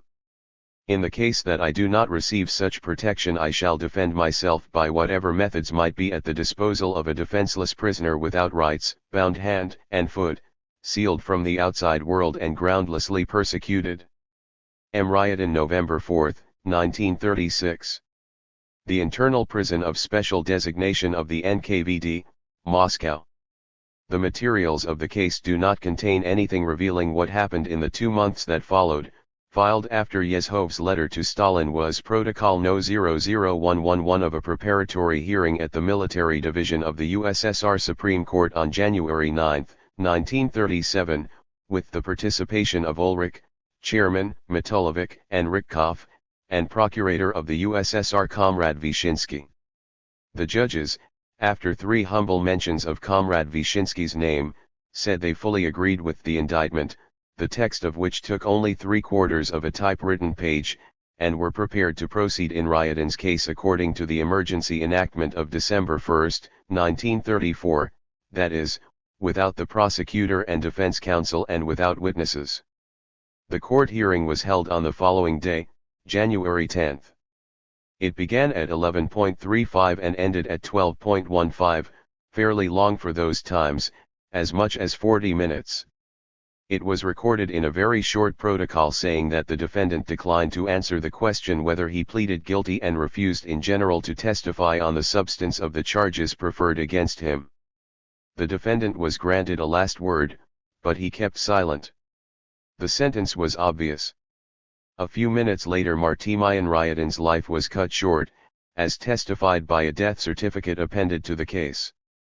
From a letter of Ryadin's granddaughter, Julia Zhukovskaya.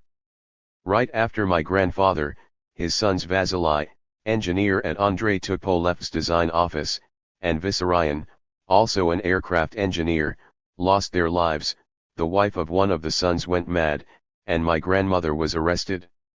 Back in 1932, after the grandfather's first arrest, my mother, she was 20 at the time, went to Vyshinsky. They knew each other, he would come to us and enjoyed my mother's special dish, pelmeni. He had called her by a pet name Lyubaka. But this time, he dismissed her curtly, with words, "There's nothing I can do about it." He did not even look up. We were thrown out of the house with only the clothes on our backs. I often spend sleepless 49 nights, and see the grandmother in my mind's eye. She used to write us letters in block capitals from Siberian camps, but my mother did not answer, she feared for us. How awful! But what could she do? Then, in 1956, Lyubov Ryatina appealed to the procurator's office with a request to exculpate her father. She said she'd seen him last in 1932, after his first conviction. He had told her, "I am clear before the people and the party. I shall always be a communist. History shall prove my righteousness." The time, however, for an all-out, impartial inquiry into the truth had not arrived. Even the formal legal thought, not to speak of the political mentality stifled by the burden of old stereotypes, was unable to separate an idea from an action, a standpoint from a criminal offense, and the leader from the country. The substitution of the notions, masterminded by Stalin with such deft ingenuity, was much alive in the public mind and in the juridical practice even after the exposure of the personality cult. Disagreement with him, Stalin, was tantamount to disagreement with the Soviet social system, and critique of Stalin meant betrayal of one's homeland. The procurator's office dragged the inquiry on for 2 years, but it lacked the courage to admit the obvious, and no grounds were found for Ryatin's political rehabilitation. It would be in vain to reproach anyone for that. Bukharin and Rykov, Zinoviev and Kamina, Krestinsky and Pyatakov were still referred to as spies, saboteurs, terrorists, and agents of all secret services under the sun. Another 30 years were to pass. How monstrously heavy was the flywheel of history! Yet it started moving at long last. History shall prove my righteousness. On June 13, 1988, a plenary session of the USSR Supreme Court cleared the name of the dauntless fighter against Stalinism from all the false accusations framed against him by the venal myrmidons of the law of those horrible years. It is quite obvious that the same fate would have awaited Ryatin even if he had not authored his appeal. The meat grinder of the purges spared no one. And thus remembrance and sympathy are due to all the victims. But today we know that some met their death not on their knees but standing, that they did not wait for it in passive resignation but preferred to die fighting. They fought and did not seek to save their lives at any price. Ryatin's name has returned to the people. The name of a man who proved by his staunchness that even in the most desperate times there always remain people loyal to their principles and ideas, people 50. For whom these ideas and principles do not become some type of small change for survival, let alone for a career. Not everybody was blind in those times and took a mirage for reality. There were minds that refused to be eclipsed and take the goats for the sheep. Minds that did not fall into dotage and raptures by imagining Stalin a living god. Not all betrayed the traditions of a great country and a great culture, the traditions of selfless devotion to a cause, self-denial, and wisdom. Not all turned into mute cogs and slaves. Not all. I am certain that very soon Ryatin's name, the name of a man who displayed the best of human dignity, will be given to streets in Siberia, in Dagestan, and in Moscow. The name of a man who, in one of the questionnaires, defined his social standing proudly and precisely as an intellectual proletarian. This he was, and as such he remains in our memory. Appendix: Organizations and Government Offices of the USSR. All Russia Central Executive Committee, VTSIK, the top lawmaking, executive, and control body of state power in the Russian Federation in 1917 to 1936. All Russia Extraordinary Commission for Combating Counter-Revolution, Sabotage, and Speculation, CHICA, set up in December 1917. In 1922, reorganized into the State Political Directorate, GPU, within the People's Commissariat for Internal Affairs. In 1923 to 1934, the Unified State Political Directorate, OGPU, under the Council of People's Commissars of the USSR. In 1934, integrated within the People's Commissariat for Internal Affairs, NKVD, as the Chief Directorate for State Security. All Union Communist Party, Bolsheviks, /AUCP, B, the name of the Communist Party of the Soviet Union in 1925 to 1952. The Russian Social Democratic Labor Party, RSDLP, in 1898 to 1917, the Russian Social Democratic Labor Party, Bolsheviks, /RSDLP/B, in 1917 to 1918, and then, between 1918 and 1925, the Russian Communist Party, Bolsheviks, /RCP, B, Central Control Commission, TSKK, a top control body in the Russian and All-Union Communist Party, Bolsheviks, in 1920 to 1934. Elected by party congresses. From 1934, Commission of Party Control under the Party Central Committee. Central Executive Committee, TSIK, of the USSR, the top legislative body of Soviet government in 1922 to 1936 between the All-Union Congresses of Soviets. Comintern, Communist International, in 1919 to 1943, an international revolutionary organization of the proletariat uniting communist parties in various countries. Moscow was the site of Comintern steering bodies. Commission of Party Control, KPK, under the Central Committee of the AUCP, B, set up in 1934 to replace the Central Control Commission, TSKK, of the party, supervised the execution of party. 52. Decisions. In 1952, it was reorganized into the Committee for Party Control under the CPSU Central Committee. Council of People's Commissars, SNK, Sovnarkom, in 1917-1946, the name of the top executive government bodies in Soviet Russia and other Soviet republics, and in the USSR, after its formation in December 1922. In March 1946, these bodies were reorganized into the Councils of Ministers. Institute of Marxism-Leninism under the CPSU Central Committee, IML, a central research body of the Communist Party established in 1931. Collects, stores and publishes documents and materials related to Karl Marx, Friedrich Engels, Vladimir Lenin and their followers. Krestintern, Peasant International, an international organization of revolutionary peasants in 1923 to 1933. Its aim was to defend the interests of working peasantry and to achieve its revolutionary involvement under the slogan, "Peasants and working men of all countries, unite." Labor and Defense Council, STO, in 1920 to 1937, a major policy-making body in charge of economic construction and defense. Abolished in 1937, with its functions delegated to the Economic Committee under the Council of People's Commissars of the USSR. People's Commissariat, Narkomat, in 1917 to 1946, a central body of government in a particular sphere of administration or national economy. Reorganized into ministries in 1946. Revolutionary Military Council of the Republic, Revoensovet, from 1923 the Revoensovet of the USSR, a collective decision-making body of the top military command in 1918 to 1934. It was in charge of the Soviet armed forces. The RMC was headed by the People's Commissar for the Army and the Navy.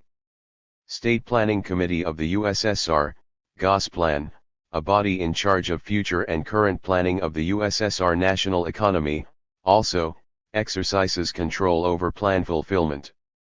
Established in 1921.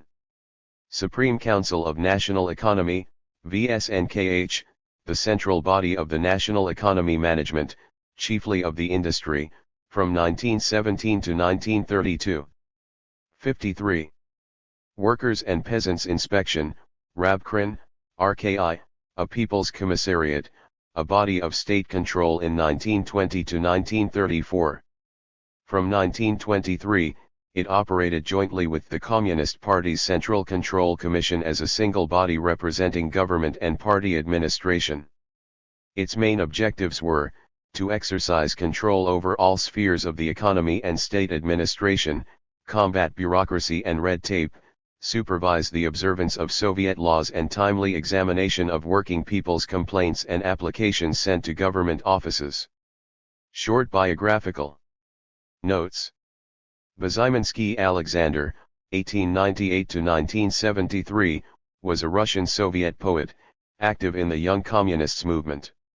Joined the Communist Party in 1916. Beria Lavrenti, 1899 to 1953. In 1931 elected first secretary of the Central Committee of the Communist Party of Georgia, and in 1932, first secretary of the Transcaucasian Territory Party Committee.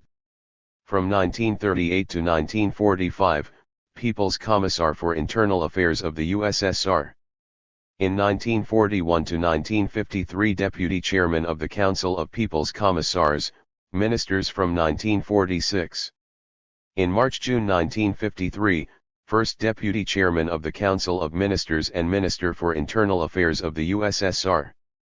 An organizer and active participant in the mass reprisals during the years of the Stalin personality cult. Arrested in June 1953, tried and executed for high treason in December 1953. Bukharin Nikolai, 1888 to 1938, was a Communist Party member from 1906 to 1937. In December 1917 he became editor of the newspaper Pravda and, later, of the Izvestia Daily. Central Committee member in 1917 to 1934, alternate member in 1934 to 1937. Alternate member of the Politburo of the Central Committee in 1919 to 1924, and full member, in 1924 to 1929. Member of the Comintern Executive Committee. Victimized. Rehabilitated posthumously in 1988. Chubar Vilas, 1891 to 1939, joined the Communist Party in 1907. In 1918 to 1923, member of the Presidium of the Supreme Council of National Economy and simultaneously, as of 1920, member of the Revolutionary Committee of the Ukraine, chairman of the Presidium of the Supreme Council of National Economy of the Ukraine, from 1923, chairman of the Council of People's Commissars of the Ukrainian SSR. In 1935, appointed deputy chairman of the Council of People's Commissars of the USSR and deputy chairman of the Labor and Defense Council. In 1937, the People's Commissar of Finance of the USSR. A member of the Party Central Committee from 1921, a Politburo member from 1935. 55. An alternate member from 1926.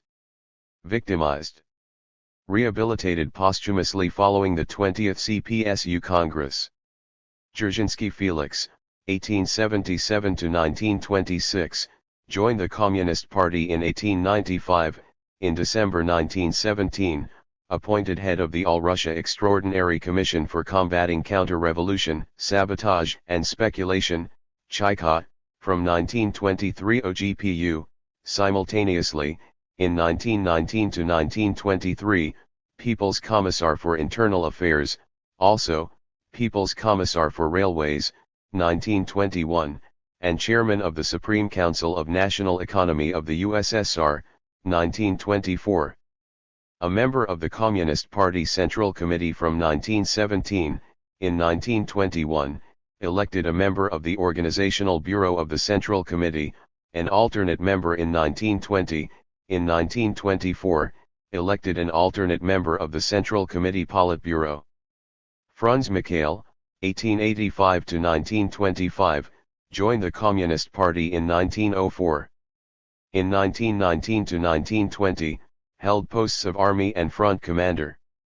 In 1921 to 1924, commanded the troops of the Ukraine and the Crimea, Deputy Chairman of the Council of People's Commissars of the Ukraine. In 1924, appointed Deputy Chairman of the Revolutionary Military Council and Deputy People's Commissar for the Army and the Navy, Chief of Staff of the Red Army. In 1925, Chairman of the Revolutionary Military Council and People's Commissar for the Army and the Navy. Elected to the Central Committee of the Communist Party, 1921, and an alternate member of the Politburo, 1924. Gorky Maxim, Alexei Peshkov, 1868 to 1936, Russian Soviet writer and public figure, a classic of Soviet literature. Kaganovich Lazar, B 1893, joined the Communist Party in 191. From 1924 to 1935, Secretary of the Central Committee of the Russian Communist Party, Bolsheviks, First Secretary of the Central Committee of the Communist Party of the Ukraine, First Secretary of the Moscow Committee of the Communist Party, Chairman of the Commission of Party Control under the Central Committee. In 1936 to 1944, People's Commissar for Railways, headed a number of People's Commissariats. From 1938, Deputy Chairman of the Council of People's Commissars, in 1953 to 1957, First Deputy Chairman of the Council of Ministers of the USSR. In 1926, elected an alternate member of the Politburo. In 1930 to 1957, a member of the Politburo, in 1952 to 57, Presidium, of the Centrage Committee. Kamina at, Rosenfeld, Lev, 1883 to 1936, a member of the 56. Communist Party in 1901 to 1927, 1928 to 1932, 1933 to 1934, a member of the Central Committee from 1917 to 1927, and a Politburo member from 1919 to 1926. In 1917 to 1926, Chairman of the All-Russia Central Executive Committee, Chairman of the Moscow City Soviet, Deputy Chairman of the Council of People's Commissars. In 1924-25, Chairman of the Labor and Defense Council, then Director of the Lenin Institute. In 1927, Ambassador to Italy. In 1934, Director of the Maxim Gorky Institute of World Literature. Victimized. Rehabilitated posthumously in 1988. Khrushchev Nikita, 1894 to 1971, was a member of the Communist Party from 1918. In 1935 to 38, First Secretary of the Moscow Regional and Moscow City Committees of the Communist Party. In 1938, elected First Secretary of the Central Committee of the Communist Party of the Ukraine. Simultaneously, in 1944 to 1947, Chairman of the Council of People's Commissars, Ministers, of the Ukrainian SSR. From 1949 to 1953, Secretary of the Central Committee and First Secretary of the Moscow Committee of the AUCP, B. From October 1952, CPSU. First Secretary of the Central Committee of the CPSU in 1953 to 1964, and simultaneously, as of 1958, Chairman of the Council of Ministers of the USSR. A member of the Party Central Committee in 1934 to 1964, and a Politburo, Presidium, member from 1939 to 1964, an alternate member of the Politburo in 1938. Kirov, Kostrykov, Sergei, 1886 to 1934, joined the Communist Party in 1904. From 1921, Secretary of the Central Committee of the Communist Party of Azerbaijan, in 1926 to 1934, First Secretary of the Leningrad Party Regional Committee and of the Northwestern Bureau of the AUCP, B. Central Committee. In 1934 was also elected Secretary of the Central Committee of the AUCP, B. A member of the Central Committee as of 1923, in 1930, elected to the Politburo, an alternate member in 1926 to 1930. Assassinated by a terrorist in 1934. Krestinsky Nikolai, 1883 to 1938, a member of the Communist Party since 1903. In 1917, Chief Commissar of the People's Bank, in 1918 to 1922, People's Commissar for Finance and simultaneously, in 1919 to 1921, Secretary of the Party Central Committee. In 1919 to 1921, a Politburo member of the Central Committee. In 1921 to 1930, Soviet Ambassador to Germany.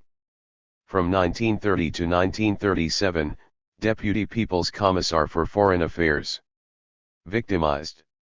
Rehabilitated posthumously in 1988. 57.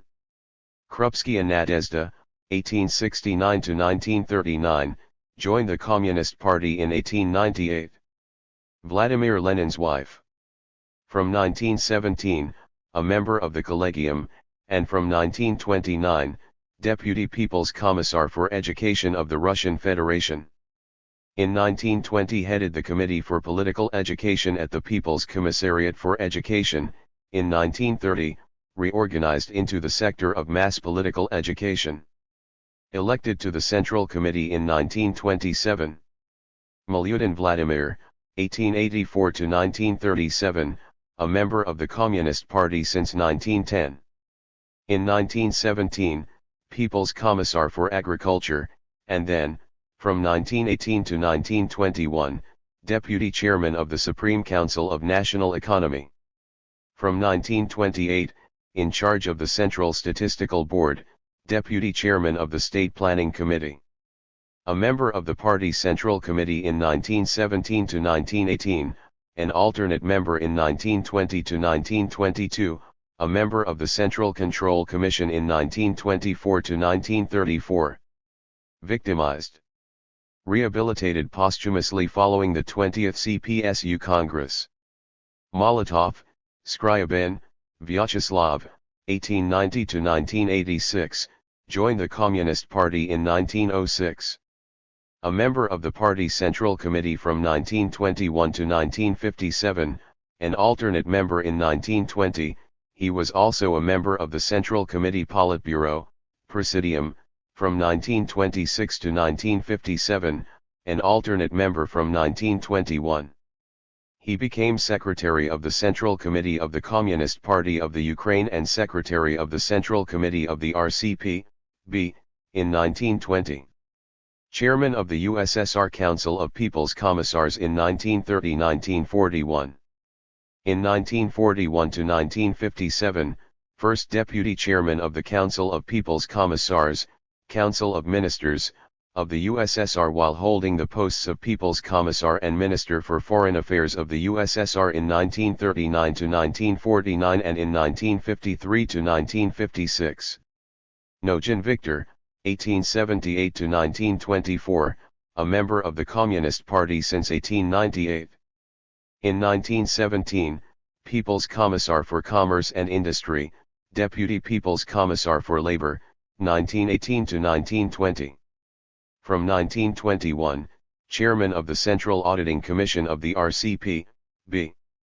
Orjonikich Sergo, Grigory, 1886 to 1937, joined the Communist Party in 1903. One of the Red Army's political leaders in 1918 to 1920. In 1926 to 1930, Chairman of the Central Control Commission of the AUCP-B, and People's Commissar of Workers and Peasants Inspection, Deputy Chairman of the Council of People's Commissars and of the Labor and Defense Council of the USSR. In 1930, appointed Chairman of the Supreme Council of 58. National Economy, and in 1932 People's Commissar of Heavy Industry. In 1921 to 1926 and from 1930 he was a member of the party's Central Committee. From 1930 he was a member of the Politburo of the Central Committee, an alternate member from 1926. Committed suicide in February 1937. Pasternak Boris, 1890 to 1960, a Soviet poet and prose writer, translator. The publication of his novel Dr. Zhivago Abroad led to his expulsion from the USSR Writers' Union in 1958. This decision was cancelled in 1988 and Pasternak was posthumously reinstated in the Writers' Union. The same year the novel was published in the Soviet Union. Poskrebyshev Alexander, 1891 to 1965, a member of the Communist Party since 1917. From March 1922, worked in the apparatus of the party's Central Committee. In 1924 to 1928, Assistant Secretary of the Central Committee, in 1928 to 1929, Deputy Chief and Chief of the Administrative Department of the Central Committee. Stalin's aide from 1929 to 1953. From April 1953, on the staff of the Presidium of the USSR Supreme Soviet. Pyatakov Georgy, 1890 to 1937, joined the Communist Party in 1910. After the October Revolution of 1917 was a member of the Soviet government in the Ukraine. From 1920, Deputy Chairman of the State Planning Committee and of the Supreme Council of National Economy, Soviet Trade Representative in France, President of the Board of the USSR State Bank, Deputy People's Commissar of Heavy Industry. A member of the Party Central Committee in 1923 to 1927, and in 1930 to 1933. Victimized in 1937. Rehabilitated posthumously in 1988. Pyatnitsky, Tarshish, Osip, Joseph, 1882 to 1938, a member of the Communist Party since 1898. In 1920, Secretary of the Moscow Committee of the RCP, B. From 1921, worked in the Executive Committee of the Communist International. From 1923, Secretary, and from 1928, a member of the Comintern Executive Committee. From 1924 to 1927, a member of the Central Control Commission of the party. From 1935, in the apparatus of the Party Central Committee. Elected a member of the Central Committee in 1927. Victimized. Rehabilitated following the 20th CPSU Congress. Rykov Alexei, 1881 to 1938, a member of the Communist Party from 1899 to 1937. After the October Revolution, People's Commissar for Internal Affairs, Chairman of the Supreme Council. 59. Of National Economy.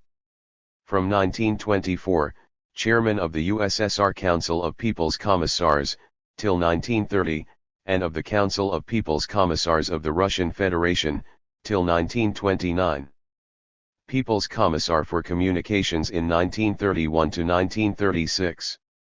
A member of the party's Central Committee in 1905 to 1907, 1917 to 1934, an alternate member in 1907 to 1912, 1934 to 1937, a member of the Politburo of the Central Committee in 1923 to 1930. Victimized in 1938. Rehabilitated posthumously in 1988.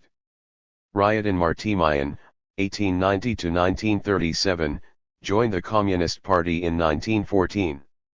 From 1920, a party worker in Siberia and in the North Caucasus, and in 1923 to 28, in Moscow. In 1929, editor of the army newspaper Red Star, in 1930, a member of the Presidium of the USSR Supreme Council of National Economy, chairman of the board of the Association for the Photo and Cine Industry. Expelled from the party in 1930. Victimized. Rehabilitated posthumously in 1988. Sokholnikov, Brilliant, Grigory, 1888 to 1939, joined the Communist Party in 1905. In 1917 supervised the nationalization of banks, in 1918 to 1920, a political leader in the Red Army. In 1921 to 26, Deputy People's Commissar and People's Commissar for Finance, from 1926, Deputy Chairman of the USSR State Planning Committee, President of the Petroleum Syndicate. In 1929, appointed Ambassador to Britain. In 1933, Deputy People's Commissar for Foreign Affairs. From 1935, Deputy People's Commissar for the Timber Industry. Elected to the Party Central Committee in 1917-1919, and in 1922 to 1930. Victimized. Rehabilitated posthumously in 1988. Stalin, Jugashvili, Joseph, 1879 to 1953, a member of the Communist Party since 1898. In 1917 to 1922, People's Commissar for Nationalities Affairs, simultaneously held the posts of People's Commissar for State Control, 1919, and People's Commissar for Workers and Peasants Inspection, 1920. Elected to the Central Committee in 1917, from 1919 to 1953, a member of the Politburo, Presidium, of the Central Committee. From 1922, General Secretary of the Central Committee of the party. In 1941, also appointed Chairman of the Council of People's Commissars, Chairman of the Council of Ministers of the USSR, in 1946 to 1953. During the Great Patriotic War of 1941 to 1945, Chairman of the State Defense Committee and Supreme Commander-in-Chief of the Armed Forces of the USSR. 60. Teodorovich Ivan, 1875 to 1937, joined the Communist Party in 1895. In 1917, People's Commissar for Food Procurement, from 1922, Deputy People's Commissar for Agriculture. In 1928 to 1930, Secretary General of the Peasant International. Victimized. Rehabilitated posthumously after the 20th CPSU Congress. Tomsky Mikhail, 1880 to 1936, a member of the Communist Party since 1904. Elected to the party Central Committee in 1919, and to the Politburo, in 1922. After the October Revolution, in 1917-1936, Chairman of the Presidium of the Central Council of Trade Unions, a member of the Presidium of the Supreme Council of National Economy, and President of the Association of State Publishing Houses. Committed suicide in 1936. Trotsky, Bronstein, Leon, 1879 to 1940, was a member of the Communist Party from 1917 to 1927. In 1917 to 1918, People's Commissar for Foreign Affairs, then, from 1918 to January 1925, People's Commissar for Military and Naval Affairs and Chairman of the Revolutionary Military Council of the Republic. A member of the party Central Committee in 1917 to 1927, he was also a member of the Politburo of the Central Committee in 1919 to 1926. Starting in 1923 he led the opposition against the party's general line. In 1929, expelled from the Soviet Union for anti-Soviet activities. Tupolev Andrei, 1888 to 1972, an outstanding Soviet aircraft designer, a full member of the USSR Academy of Sciences, three-time hero of socialist labor. Under his direction over 100 models of military and civil aircraft were designed and built. Ulrich Vasily, 1889 to 1950, joined the Communist Party in 1910. In 1926 to 1948, Chairman of the Military Collegium of the USSR Supreme Court, and, as of 1935, Vice Chairman of the USSR Supreme Court. Presided over political trials during the years of the Stalin personality cult and signed sentences passed at those trials. Vyshinsky Andrei, 1883 to 1954, was Deputy Procurator and then Procurator of the USSR in 1933 to 1939. He took part in the political trials of the 1930s as a state prosecutor. From 1940 to 1954, held leading posts in the USSR Ministry for Foreign Affairs. Yagoda Heinrich, 1891 to 1938, a member of the Collegium of the People's Commissariat for Foreign Trade in 1919 to 1922. From 1920, occupied leading posts in the Extraordinary Commission, GPU, and NKVD. In 1934 to 1936, People's Commissar for 61. Internal Affairs, NKVD. A member of the Central Committee of the Communist Party since 1934, an alternate member, from 1930. One of the active organizers of mass reprisals during the years of the Stalin personality cult. Executed in 1938. Yaroslavsky Yemlyan, Gubelman Minia, 1878 to 1943, joined the Communist Party in 1898. After the October Revolution of 1917, Commissar of the Moscow Military District. In 1921 he became secretary of the Central Committee. In 1923 to 1934, a member of the Presidium of the Party Central Control Commission. A member of the Party Central Committee in 1921 to 22 and again from 1939, an alternate member, in 1919 to 1921. Yezhov Nikolai, 1895 to 1940, in 1930 to 1934 headed various departments at the Party Central Committee. In 1935, elected Secretary of the Central Committee. In 1936 to 1938, People's Commissar for Internal Affairs, and in 1938 to 1939, People's Commissar for Water Transport. One of the active organizers of mass reprisals under the Stalin personality cult. Arrested in 1939, executed in 1940. Zinoviev, Apfelbaum, Grigory, 1883 to 1936, was a member of the Communist Party in 1901 to 1927, 1928 to 1932, and 1933 to 1934. He was also a member of the Party Central Committee in 1907 to 1927, and a member of the Politburo of the Central Committee in 1921-1926, an alternate member in 1919 to 1921.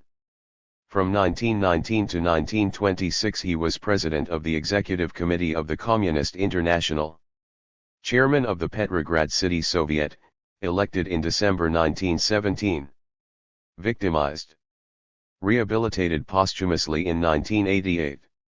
0. Trey. Ton. 164. YERS TI. 048-43207. Translated from the Russian by Igor Kochubey. Designed by Vladimir Pashkov. The names of many prominent state figures, members of the Soviet Communist Party and workers in the sciences and culture who fell victim to the Stalin personality cult have been erased from the country's history for many years. The current rehabilitation process and the publication of numerous materials contributed by scientists, writers and journalists are now giving due recognition to their services, and revering their memory. All this attests to society's striving for more openness, and for removing the blank spots from the Soviet Union's history. Novosti Press Agency Publishing House.